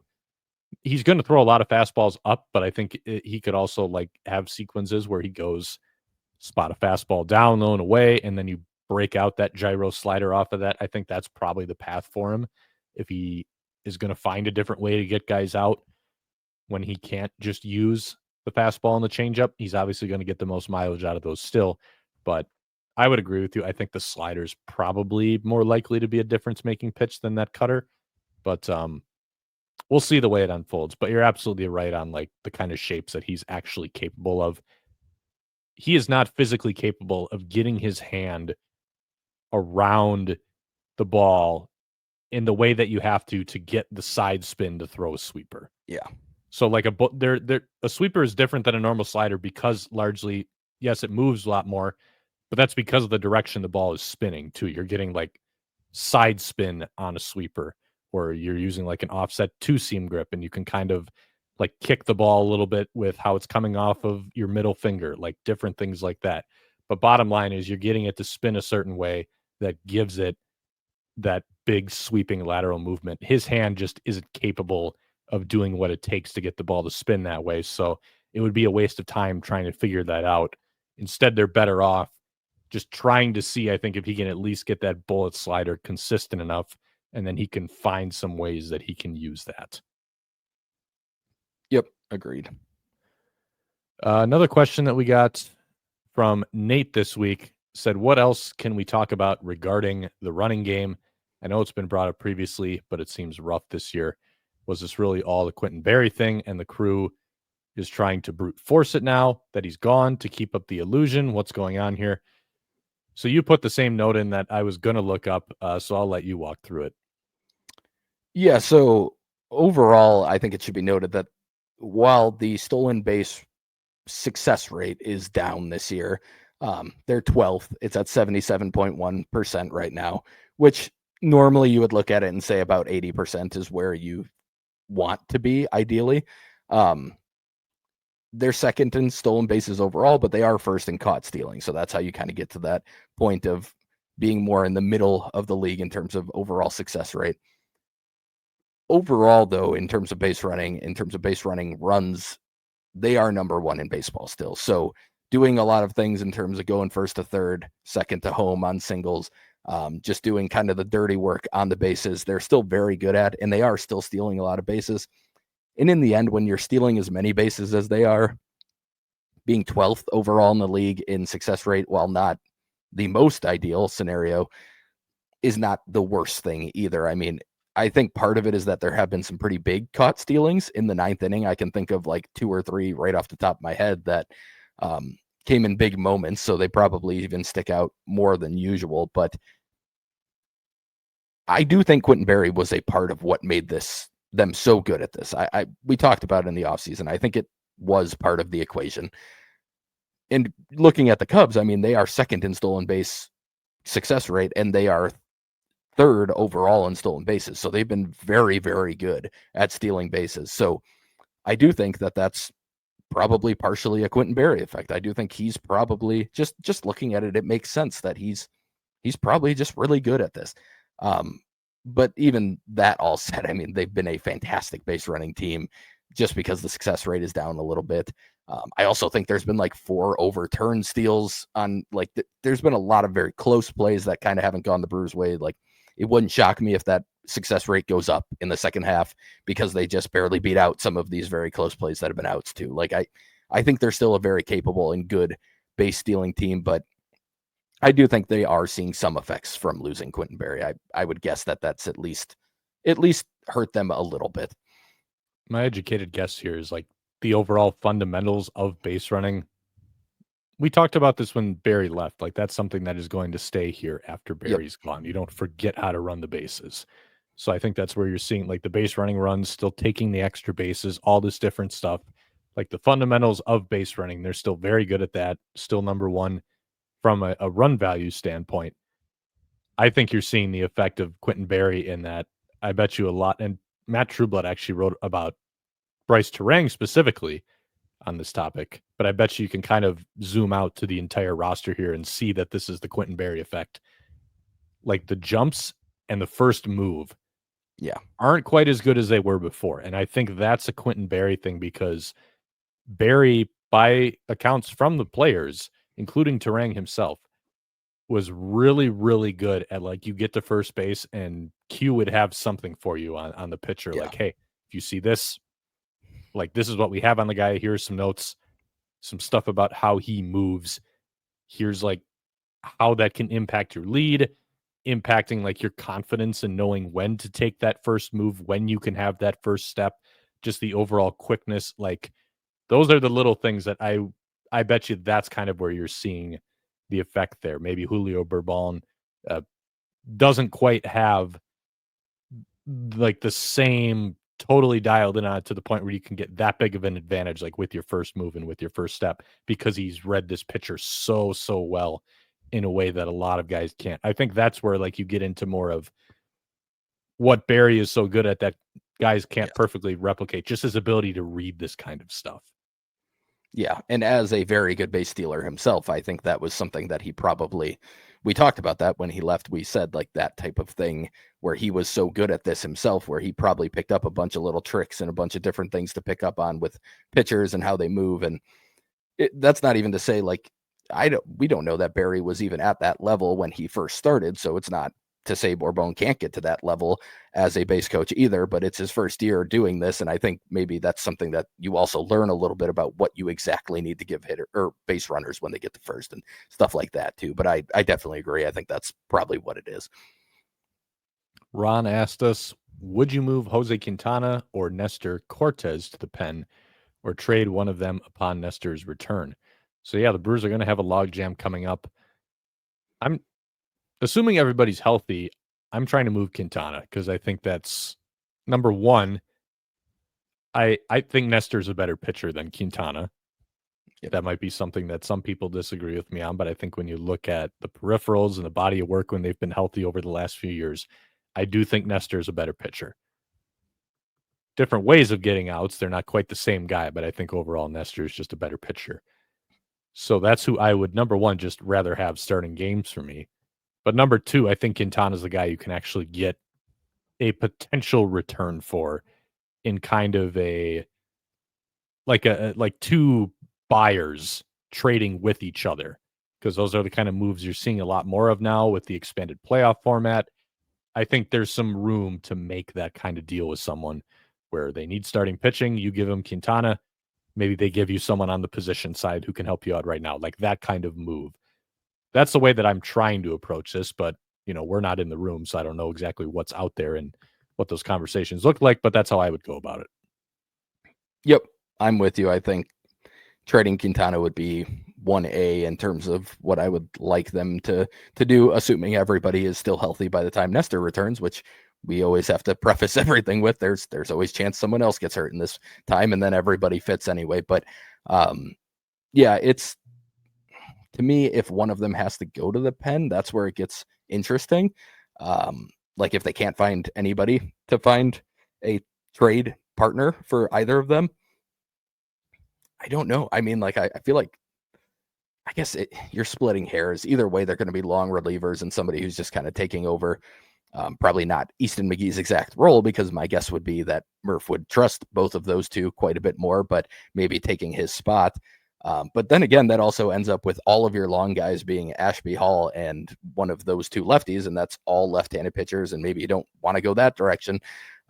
So I think ideally, if everyone's healthy, they find a trade partner. And I agree. I think Quintana probably gets the most value at this moment. And I also agree with you that I would rather have Cortez making starts between the two of them, assuming they're both healthy and doing what they can do. Speaking of the trade deadline, Tyler asked, why is DJ LeMahieu going to be our main deadline addition, and why are we going to be forced to like it? So for a little bit of context, if you have not heard, the Yankees DFA'd DJ LeMahieu. He's got like 1.5 years left on the 6-year deal that he signed with the Yankees. Nobody's going to claim him because he's going to go through. They'll have to outright and then release him. That means the Yankees are on the hook for what's left of the money, and he can sign with anybody for a prorated portion of the league minimum. I wouldn't be shocked if the Brewers went this way. I don't know if it's the perfect fit for them positionally, but they do need some infield help still. And we've seen them do, in fact, pretty much exactly this move with Josh Donaldson a couple of years ago. So that's kind of what I'm thinking of in terms of like comparable moves that would make you think maybe they do try something like this again. I wouldn't be surprised if it happens. It didn't look super closely, but he's still hitting the ball hard this year. Not really barreling it like he used to. I think he's okay still. And I mean, he has like a 90 OPS plus so far this year. I think more or less he's basically just regressed back into the hitter he was before he joined the Yankees, and he had those explosive first couple seasons. Again, I haven't looked super closely, but I think right now where I'm at without digging in too deep is like it would be okay. I'm not quite sure where you play him because it sounds like he does not want to play third base, and that was part of the reason he got cut. So he's not a shortstop unless he plays first. I don't know if you could put him at second, but that depends on Do you think Bryce Terang can slide to short? Is the shoulder still an issue? That's where it gets a little fuzzy for me. Yeah, it is kind of crazy just how much could be helped if they actually felt comfortable moving Terang to short, because I think second base would be a lot easier to fill than shortstop if they did feel comfortable doing that. But I'm guessing they don't. I mean, just given how quickly the shoulder thing popped up when they moved him there in spring, it just feels like something they're not going to feel good about until they at least see an offseason worth of him actually being able to handle it. Yeah, I think that the holdup for me is that I just don't know where you play him. And like you said, he doesn't really think he personally doesn't think he can handle third base anymore. And you don't really want somebody who doesn't think they can play a position over there at all. And he doesn't want to do it. And in the end, honestly, I would kind of prefer to just give Vaughn a shot at first over him. And I don't even love Vaughn offensively, but I think just with a little bit more upside in there, if things do go well for him than if they do for LeMahieu. So I don't see a clear fit. Now, if he wants to sign a minor league deal, kind of like Donaldson did, and go to Nashville and be depth and show that he can do some things, and maybe that works out that way, then sure. No such thing as a bad minor league contract, but I'd have a harder time imagining it working in Milwaukee. So I probably personally would not go out and offer him any sort of major league deal once he does clear waivers. It's time for the minor league sandbox, and it's a special edition because Spencer gets to preview the upcoming MLB draft. You even admitted to me this is more of a truncated version of it. You're going to have a lot more to do on the recap side when we reconvene in a week. But I know there's a couple questions still that we got about just some general prospects, so you can go through those. But otherwise, a couple names that you have highlighted as some potential picks that the Brewers could make, or guys that you'd like to see the Brewers go after with some of their picks. Yep, absolutely. And yeah, I was at one point hoping to maybe do more of an actual draft preview, and it just it just sped up on me. And I've done a lot of research, but I didn't have time to put together a big one, and thought about having Jamie Cameron on again like we did last year, but that was again kind of last minute, and we didn't even try to make that happen because it was going to be so much to try and put together. But I'll do what I can do, and then like Jack said, I think we'll go through a lot more of the actual picks that the Brewers make next week at some point. But starting with a couple of questions, like you mentioned, not about the draft, both involving Jesus Mate and a little bit of Luis Pena. Jay Konarski asks, Mate has been slumping pretty badly lately. The power also appears to have dried up, with 1 homer since the start of May and none since the start of June. How concerned should we be? Do you think we'll see him in Appleton by August? And Ben added on do you think Mate and or Pena will be promoted after the All-Star break? Different player, different results, but Churio was promoted July 25th. So to answer the question about just the promotion part of it first, yes, Mate struggled a little bit, but I do think there's still a pretty decent chance we see him in Appleton sometime in that August range. He's hit a bit of a wall, and I don't think that's a huge shock. I mean, he's barely 18. He's already had over 100 more plate appearances than he had last season in the DSL. This is probably more than he's ever played in terms of true hard, high effort games in one stretch of time. Given the day off today before we recorded, I was checking out the box score, and he was not playing. So maybe just trying to get him a little rest, get him to reset. But I have very, very little concern for him. There's too much talent. There's too many things that he does well on the field. And the defense has been fantastic since that same stretch you kind of mentioned, where the homers haven't been there, and maybe some of the hitting hasn't been great of late, but the defense hasn't really fallen off. And no concern with Mate. And then Pena, just to answer his part of the equation, I mean, he hasn't hit that wall. He's been fantastic still offensively. His defense actually has been a little bit worse than expected, but I think if they can find room in Appleton, both of them are going to be there. The tough part is that this infield depth in the minors it's hard to find room. Yadier Arianamo should not be in high A, but they can't really find space for him in double A right now. And it's a weird place to be in, where they have all of this pretty solid talent. And at minimum, you have guys that you need to keep playing in AAA and you like enough to keep giving opportunities to. And that makes it hard for AA to move to AAA. And because they're not moving, you can't move high A to AA. And that makes it hard to go low A to high A, which is what Made and Pena will be doing. But these are the types of guys that you eventually just make room for no matter what because of the talent level. So I do think they will still end up there. That can take us into the draft stuff because that is the couple other questions we had. Ron asked, will next week's episode consist of a very long sandbox dedicated to the draft? He says, please say yes. First of all, I appreciate you, Ron. But I think that's what we're going to do. It'll be a pretty long recap of the draft, or as much info and stuff I can find on the players that the Brewers do draft. And then she said, Kami asked, playing armchair GM, what would your strategy be coming into this draft? He says, I feel like this class is much thinner on impact college bats after the first round. So generally, I would say that's kind of a theme in most drafts. Like if you're an impact college bat, you are usually going to be seen as more of like a first round type. But for me, I would probably try to operate more how the Brewers do, which I think is that they're very adjustable, especially at the top of the draft. I don't think they go into the draft with this idea of like, okay, the first few picks, we're doing exactly this. I think if a guy like Garrett Mitchell falls way further than they expect him to, they're willing to take him.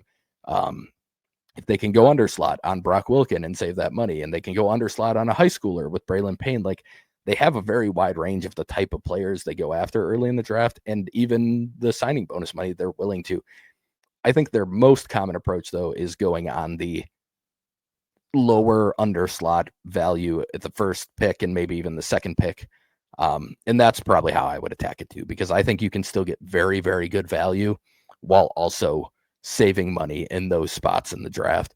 I think those are the easiest places to get that combo of bang for your buck while also being able to reallocate some of the money you save into the later parts of the draft. So I think that's how I would attack it. And then similar to what the Brewers do as well, I think in that mid fourth round to eighth round, unless a Cooper Pratt's sitting out there and you can sign him, they usually go with the underslot college players there, save some more money. In that second and third round, they like to go after their high school picks. Some of their bigger bonus high school guys, that's usually where they end up taking them. And then end of what used to be day two, it's all day two now, but rounds 9 and 10, they've gone different directions there. I mean, they drafted Yoho a couple years ago. He was a $10,000 one. He was another way under slot signing. And then the last year, they went with 2 high school arms that they found interesting that signed for basically slot. So generally, I think I just follow similar to what they've been doing lately. I didn't love their previous draft strategy that they used to employ prior to Todd Johnson and Matt Arnold and everything they've done the last like 3 or 4 years. But I really like the way they do things now, and I would probably operate similarly. And then the final step of that is obviously in rounds 11 through 20, they take a lot of either one high upside, under the radar high schoolers, usually signed to like smaller schools that they think they can pry away for not the biggest signing bonuses. And then they also seem to be getting very good at finding like overlooked college relievers who they believe can start, like Brett Witrowski and Tyson Harden. I mean, I wouldn't really change much about how they're doing things. And I think this type of draft still fits with what they've been doing in that regard. So I think they can still continue this type of strategy. But that'll move into a quasi preview of the draft and mostly just kind of some names that I find interesting. I'm going to start with names that I think would be interesting picks or good picks potentially at 20 and 32, their first 2 selections in the draft. And then I'll have some other names that I just like and find interesting. And these could be, second or third rounders. They could also be guys that some of them I mention are like senior signs, guys that I think are good fits for the Brewers and what they do. And maybe somebody they take in like the 6th or 7th round to save some money. So starting with the prep infield prospects that I think, to me, I think this is where I'm hoping they go with their 20th pick, assuming at least one of the names I go through is on the list. So I love this group of prep infielders. I talked about Xavier Nyans a couple episodes ago. I got some info on some of the swing decisions and whiff rates that he had on the prep circuit, and I'm not so sure I'm in on him now. So he swung only 26% of the time on the prep circuit. And despite that, he only had a zone contact rate of 66.7%, which means he swung and missed at a third of the pitches in the zone, and he barely swung on top of that. He only hit 208 on the circuit. He gave up a ton of good hittable pitches. I mean, the power is absolutely there. There's big time power, but I'm not sure the hit tool is ever good enough to really warrant, especially going that early in the draft. Maybe, second or third round, like they did with Patanti, maybe that starts to get a little more interesting, but I could not use my top pick on him and feel very good about it. They have been tied to him a couple times, though, in mock drafts, so we'll have to see on that. My number one option and the guy I'm hoping for the most is Gavin Feen. Third baseman, very easy bat speed, and it's a whippy swing that he makes strong contact on. It was a whiff rate under 20% on the prep circuit. I would say it's above average bat to ball skills. He had a max exit velocity in high school of 111. I think there's borderline plus raw power already, and then I think he's going to get to it in game. He hit it in the air quite a bit. And the other part of it is that he has like a plus arm, probably a 70 arm, and he looks very solid at third base. I think this is one of those kind of white whales where you can get a guy who hits for power and for contact at third base and can handle it defensively. And the reason the defense part of that is so important is that the Brewers have kind of been unable to find, for a long time, third base has been a tough position for them to fill. And part of it is that they haven't been able to find a guy who has the bat and the glove. And I do think Feen has the actual potential to do so. We'll see. Personally, he's like a top 10 guy in the class for me, so it would not shock me at all if he's not there at 20, but if he is, he's very much the player I'm hoping for. And most mock drafts have him going in that range, so it's realistic at the moment. Another guy, kind of a similar profile, but probably more raw, is Josh Hammond. Another third base guy. Looks built like a linebacker or a running back, but pretty decent mover. Not good enough to handle short, though. He's a third baseman. He was a pitcher as well. At first, he was kind of being scouted as a pitcher, and then it ended up being as a position player. On the prep circuit, he had a whiff rate of only 10% on pitches in the zone. He only chased 21% of the time. Really good bat speed. Again, the swing, when I watch him, this is where the raw part is. I think there's maybe not the best swing mechanics at present, but he's such a good athlete that I think as a younger dude, a lot of it gives me like Josh Donaldson vibes, where it might take him a while to figure things out, but when it does, there's just going to be a very, very good bat with a solid defensive third baseman and a really good arm too. So he's another guy I'd be interested in if they go to the corner infield route. A couple of middle infielders on the prep side. Steele Hall has been tied to the Brewers a couple times. He very much looks the Brewers' part in terms of the types that they like. People throw 80 grade speed on him, and he's very, very fast. He's one of the youngest players in the entire draft. He reclassified from the 26 class originally. The Brewers like that. Their models seem to like very young players. I think he's a shortstop long term.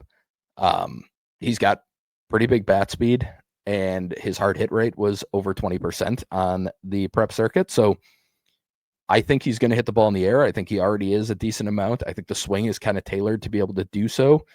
And there is concern, I would say, like he struggled with good breaking balls on the circuit. And to me, that's always tough. You don't ever see great breaking balls until you hit that level. And we see it with the people that I coach at the D3 level. Like that's the biggest jump, I think, for a lot of hitters is all of a sudden every breaking ball you see is good. And you don't see that in high school until all of a sudden you get to this prep circuit where you're facing the best high schoolers in the country. And now you're seeing breaking balls that you've never seen before. Just with the way he generally swings the bat and everything else, I don't think it's going to be a huge concern for him, but it is notable. The other infielder, middle infielder, Daniel Pierce, I would say plus speed, but not the level of Hall. Probably more of like 60 grade on the 2080 scale. But there's raw power there that could probably get into plus territory as well. And I think he's a shortstop as well. He had a line drive rate of almost 25% on the prep circuit. It's pretty solid contact rates. He doesn't chase much. He makes good swing decisions, which the Brewers do like. And he performed amongst the best hitters in the class on that prep circuit. So I mentioned with Hall, like, it's understandable to struggle with some of the pitching you see when you haven't seen that level. Pierce did not. He was very, very good against that type of pitching. So he's another one that I'm very interested in. And then the last high school one, I'll go one outfielder here, Slater DeBruyne. He is, again, probably plus runner, probably 70 grade. Very good athlete. I loved Slade Caldwell in last year's draft, and this is kind of who he reminds me of. He's only 5'9". Caldwell's actually even a little shorter than that, but he has above average bat speed. He gets to some power in games already. He doesn't chase. He has good swing decisions in general.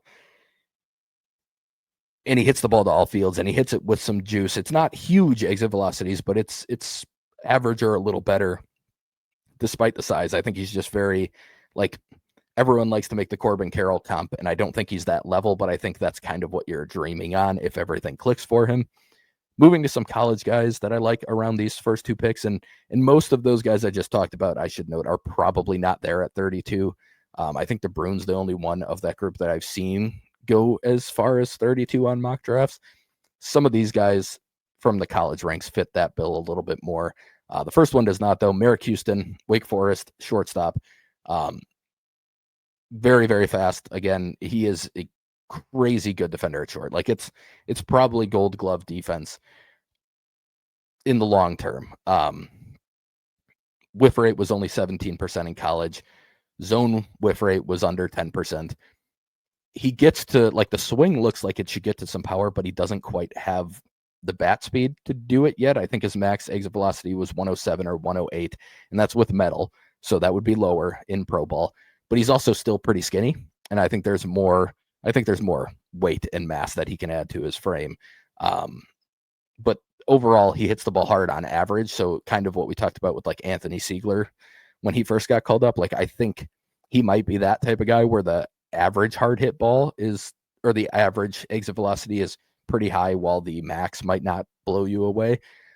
I really like Houston. I have seen him tied to the Brewers a couple times, kind of as like the floor for him. So I could see that being the pick, but I also would not be surprised if he's gone at that point. One more infielder from the college side here. This is probably a third baseman. He played short at Tennessee. Dean Curley kind of fits with what I talked about with Fiend. Very similar in terms of, like, there's potential plus hit tool. I think there's potential for above average or maybe even a little better power. He had a 112 max exit velo this year, but he does have kind of a flat swing. Actually, the guy he reminds me of the most is Luke Adams. It's not that level, that it looks better. The swing looks better, but the general approach, he swung under 35% of the time. So it's a very low swing rate, like Luke Adams. Luke Adams has this hard hit ability, but he hits it on a line and low liners and grounders a lot more than in the air. It's a very good arm. I think he's a third baseman. Like I said, I don't know that he can stick at short, but it was a 54% hard hit rate, but a 19.5% barrel rate in college. So, and that barrel rate is not quite done the same way as it is at the big league level. So that just kind of shows that he doesn't hit it in the air with that power a ton. Couple of pitchers from the college side, Gage Wood being the first. I think that's a name that probably everyone recognizes after he threw his 19 strikeout no-hitter in the College World Series. He missed most of the season. He was injured. He had a shoulder injury. I think that's part of the reason he's still down on boards. That said, to me, he's like a top 10 talent in this draft, and I could very easily see him going kind of like Cade Horton did to the Cubs a few years ago, much earlier than people are maybe mocking him to. But right now he keeps getting to the Brewers, and I would be just fine with Gage Wood at that spot. Fastball sits 95 to 97. We saw him touching 100 even in the 8th and 9th inning of that no-hitter. It's about 17 inches of induced vertical break. Release height's only 5.5 feet, and he's got above average extension. So it's a very, very good fastball shape with very solid velocity on top of that. It had a 43% whiff rate this year against it. It won't be that good in pro ball, but it was a very, very good pitch. His curveball, also a ton of movement, thrown at 84 with negative 17 inches of induced vertical break and 11 inches of sweep. So you could maybe argue it moves too much to some degree. Like sometimes that's hard to command, but when you throw it 84, like I can't think of many curveballs that have that type of movement and that type of velo. I think it can work against anybody, and righties, lefties, anything. I think it's very good. His slider is actually kind of more in the Miz slider. It's more cutterish probably, throwing in like the low 90s, but he throws it for strikes more than he does like actually get whiffs on it. So he mixed in a changeup like 10 times this year. It didn't look great from what I saw on the metrics of it, so that would be a work in progress, but I think just the 3-pitch mix could be very good for him. Patrick Forbes is the last pitcher on the college side of things. He has more of like a dead zone fastball shape right now. 15 inches of induced vertical break, 15 inches of run, but it's from a 5'3" release height. He throws 96. He's been up to triple digits, and the pitch plays very well up. It's got a lower than -4 vertical approach angle coming from that low release height, and with the velo, I think he can play despite the shape. And it, when it was up in the zone, hitters whiffed on it a ton, 42% of the time when it was in the upper third of the zone. He threw a sinker, which he added this past season. It helped him get some more grounders. It helped him get in on the hands of righties a little bit. It's not a great pitch on its own at the moment, but I think it's something he's still developing, and I could see being pretty decent. The cutter that he added, I think, is the biggest deal for him, kind of upper 80s, low 90s. I think that's the pitch that helps him get off of that fastball that people are a little worried about the shape of. He also throws a good slider, kind of a sweeper type of pitch. And then he added a changeup as well. So he was like a 2-pitch guy coming into the year, and he added a bunch of pitches, and things went really well for him. The changeup got up to 17 inches of arm side run, and it worked really well against lefties. So I like this pick. Like, he's 32. I'm looking at him at 32 as a potential pick. But that's kind of there are more guys, and I mean, there are plenty of players that I'd be decently happy with at 20 and 32. But if they came away with 2 of the guys I went through, I would feel fantastic. If they come away with 1 of them, I'm going to feel pretty good. I really like that group of players, especially that prep infield group, and I'm hoping that's where they end up going at 20 if they can. Some guys outside of the first round or first 2 picks that I really like. This one, I mentioned some of them will be like earlier picks. Some of them might be low senior sign type guys. Trevor Cohen, it fits into the latter. He is more of like a mid-round, probably save some money type of pick. But he gives me the comp that I wrote down when I was looking into him was Aldi brand Sal Frelick. He's a table setter. He was the leadoff guy for Rutgers. Very, very good contact rates. He added to his frame, and now he has above average bat speed. He hits the ball on the ground too much. So again, this is all sounding very Frelick-like to this point. I think the swing path probably needs a little bit of a change. However, he has plus speed, so he makes up for some of the ground balls by beating them out and wreaking havoc on the bases. It just gives me a lot of Frelick. The other part of it is that he's a very, very good defensive center fielder, and he does a ton of the little things well, and coaches and teammates have such high praise for him, which again, it just sounds very Frelick-like. Like, guys loved playing with him. Coaches just were giving him just huge, great makeup grades.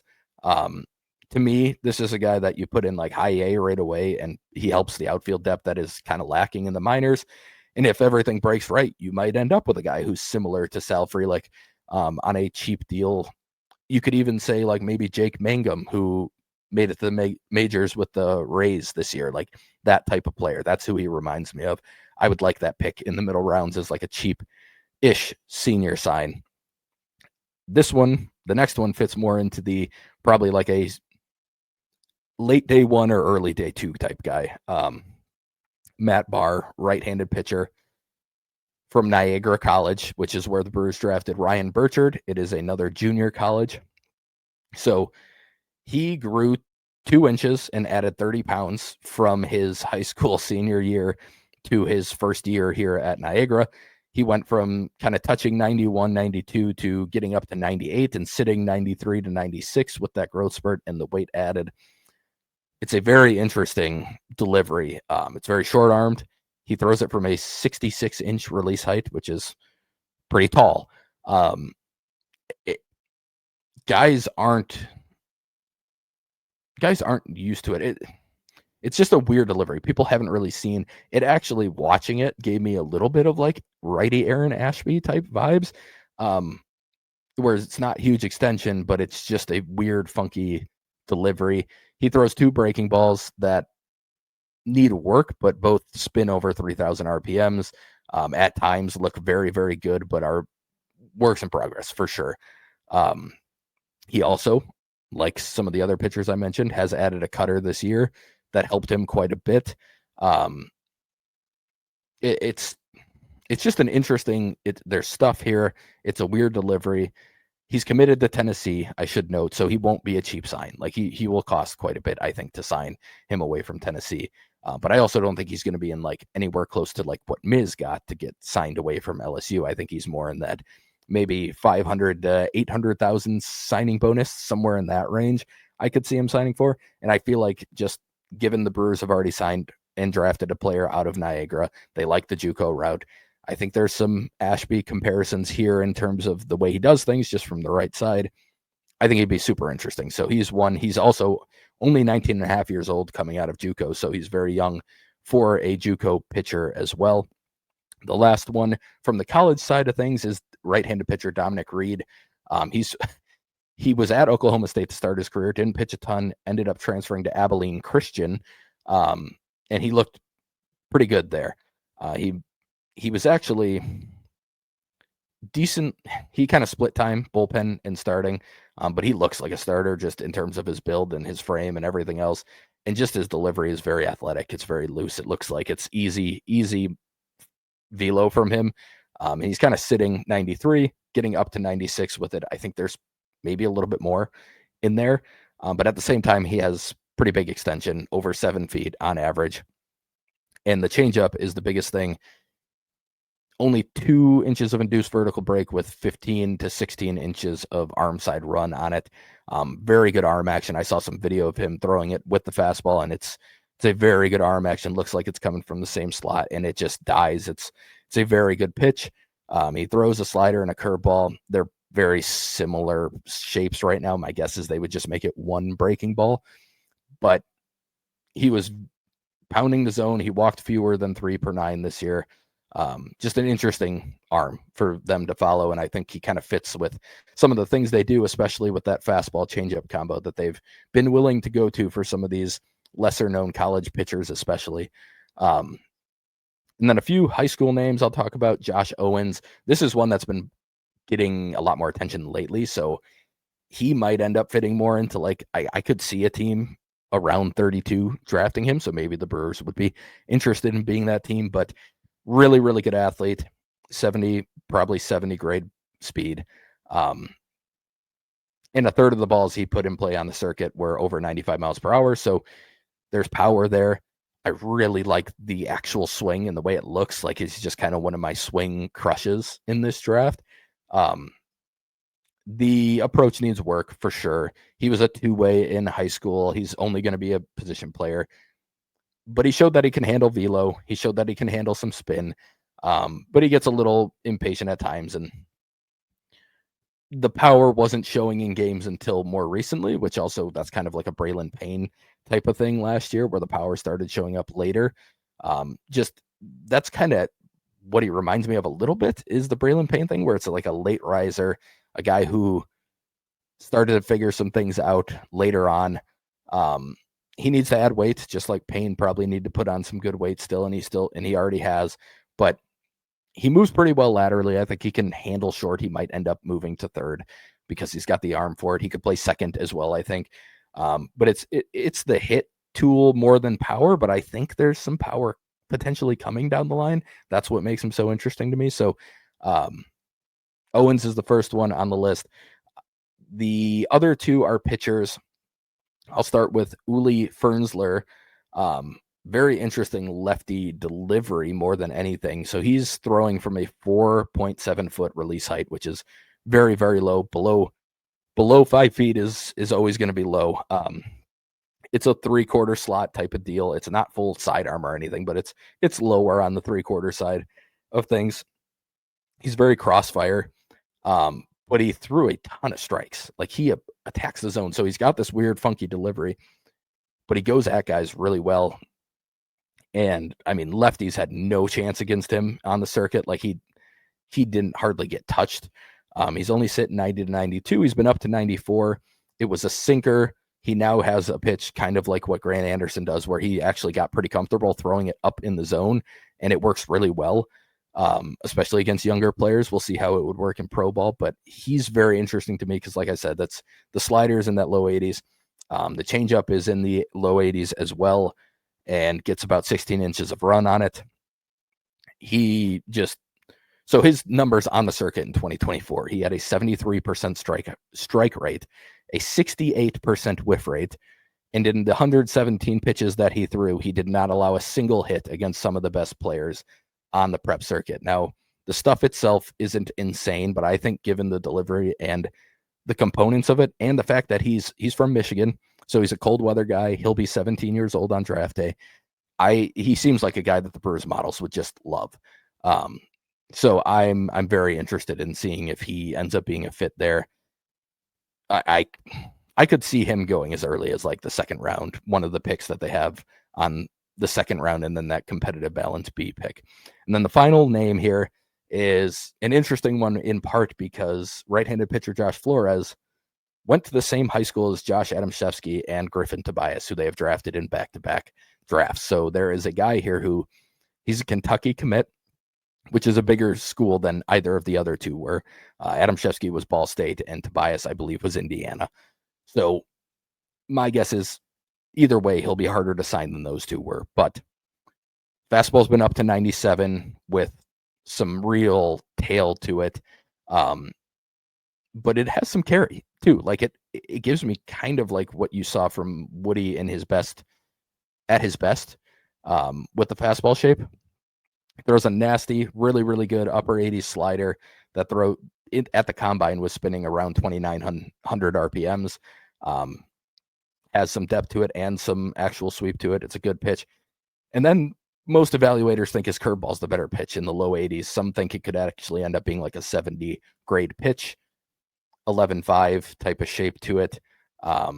He threw a lot of strikes with all three. Like, to me, I'm very surprised. He sits at like 200 on everybody's board, and to me, he's better than that. I think he's a better pitcher than that. And if teams around the league view him that way, and the Brewers are very familiar with this school, and I'd imagine very familiar with him, I think there's a very real fit here. Now, the one concern with Josh Flores is there's a lot of effort in the delivery. He like I said, he threw a lot of strikes, so he does a good job of controlling himself throughout the delivery, but there is a lot of effort involved in it. Some people, and I think the concern for a lot of teams, is that he may end up having to be a reliever just with the type of delivery he has, but that has not stopped the Brewers. The Brewers have taken a lot of guys who have relief risk and been willing to try them as starters. He's barely 18 years old. He'll be very young for the class. The connection to 2 picks the last 2 years.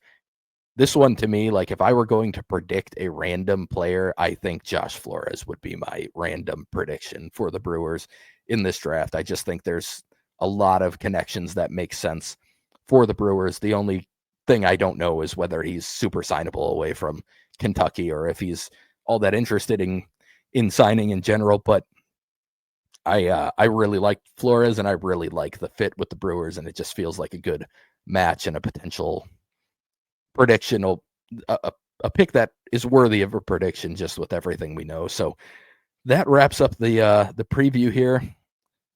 Like I said, I said this wouldn't be that long. It probably was pretty long. I talked about quite a few guys and hopefully gave you guys a lot of information about them, but odds are the Brewers will draft none of them now, and it will all be for for nothing. And then I will get to talk about the ones they actually pick on next week's episode. But hopefully that gave you guys some idea of like at least what I'm thinking going into it, and some of the guys that I find interesting. And then when all of our division rivals draft these guys, we can all be upset together, because that seems to be how it goes for my top guys every year lately. It's the Cardinals taking Chase from Arizona, Chase Davis, and then the Cam Smith pick for the Cubs last year. Luckily, they traded him to the Astros, and he's looking good for the Astros. But it seems like every year my number one guy goes to a division rival lately. So I'm hoping Fiend does not go to the Cubs, who pick only a few picks before the Brewers again. So that would hurt me a little bit if that happens. But otherwise, I also should note I will be on the live stream for Destination the Show. Jamie Cameron, who I mentioned, is running that again this year, going through all the picks, and I will be jumping on for the Brewers picks to break them down in the moment. So hopefully they don't go too far off script, because if I don't know much about them, that's going to be rough. But I've done a lot of research, so hopefully they go with somebody that's at least. Braylon Payne was a big surprise last year. Let me put it that way. I had heard of him, but I didn't know much about him. So hopefully they don't go that far off script with the pick this year, so I can give some decent information on the live stream. Personally, I would find it more entertaining if they made another Braylon Payne like pick in the first round. But that's just me. I won't hate it, but it will be hard for me to come up with anything to talk about in that moment. That's my point. I want to see like the wheels turning a little bit, as opposed I'll make it to work. Coming in totally prepped. I did it last year. I found a way to get through it. But that'll conclude a marathon episode this week. Fortunately for you, Spencer, because we'll have fewer games to break down next week due to the All-Star break. We'll have a lot of time for you to do some draft recap. That'll probably be the predominant portion of the episode. So that's something that everybody can look forward to. In the meantime, if you made it through this entire thing, thank you for listening and for giving us your undivided or divided attention, depending on if you actually listen or put this on as background noise. I don't care. The streams count the same. But that'll do it for this week's episode of the Brewer Fanatic podcast. Like I said, Spence will be back with some more draft coverage next week, as well as a recap from what's going on over the weekend. As a reminder, you can buy your tickets for that Brewer Fanatic tailgate if you haven't done so yet. And if you do purchase them, you can go say hello to Spencer. So can give you something fun to look forward to.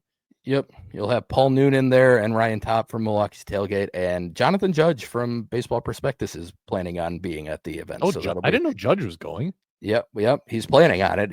That's the plan as of now. So hopefully the weather holds up, because that has been a little bit iffy so far for Saturday, but it's looking better last I checked. So I think we're going to be all right. But should be some good people to meet, and we'll have some good conversation, eat some good food, and hopefully watch Brandon Woodruff have another good start. Man, that's gonna be quite a squad there. You guys I think you guys will have a good time. So you'll give me some updates on the next episode, though. Thank you all for listening.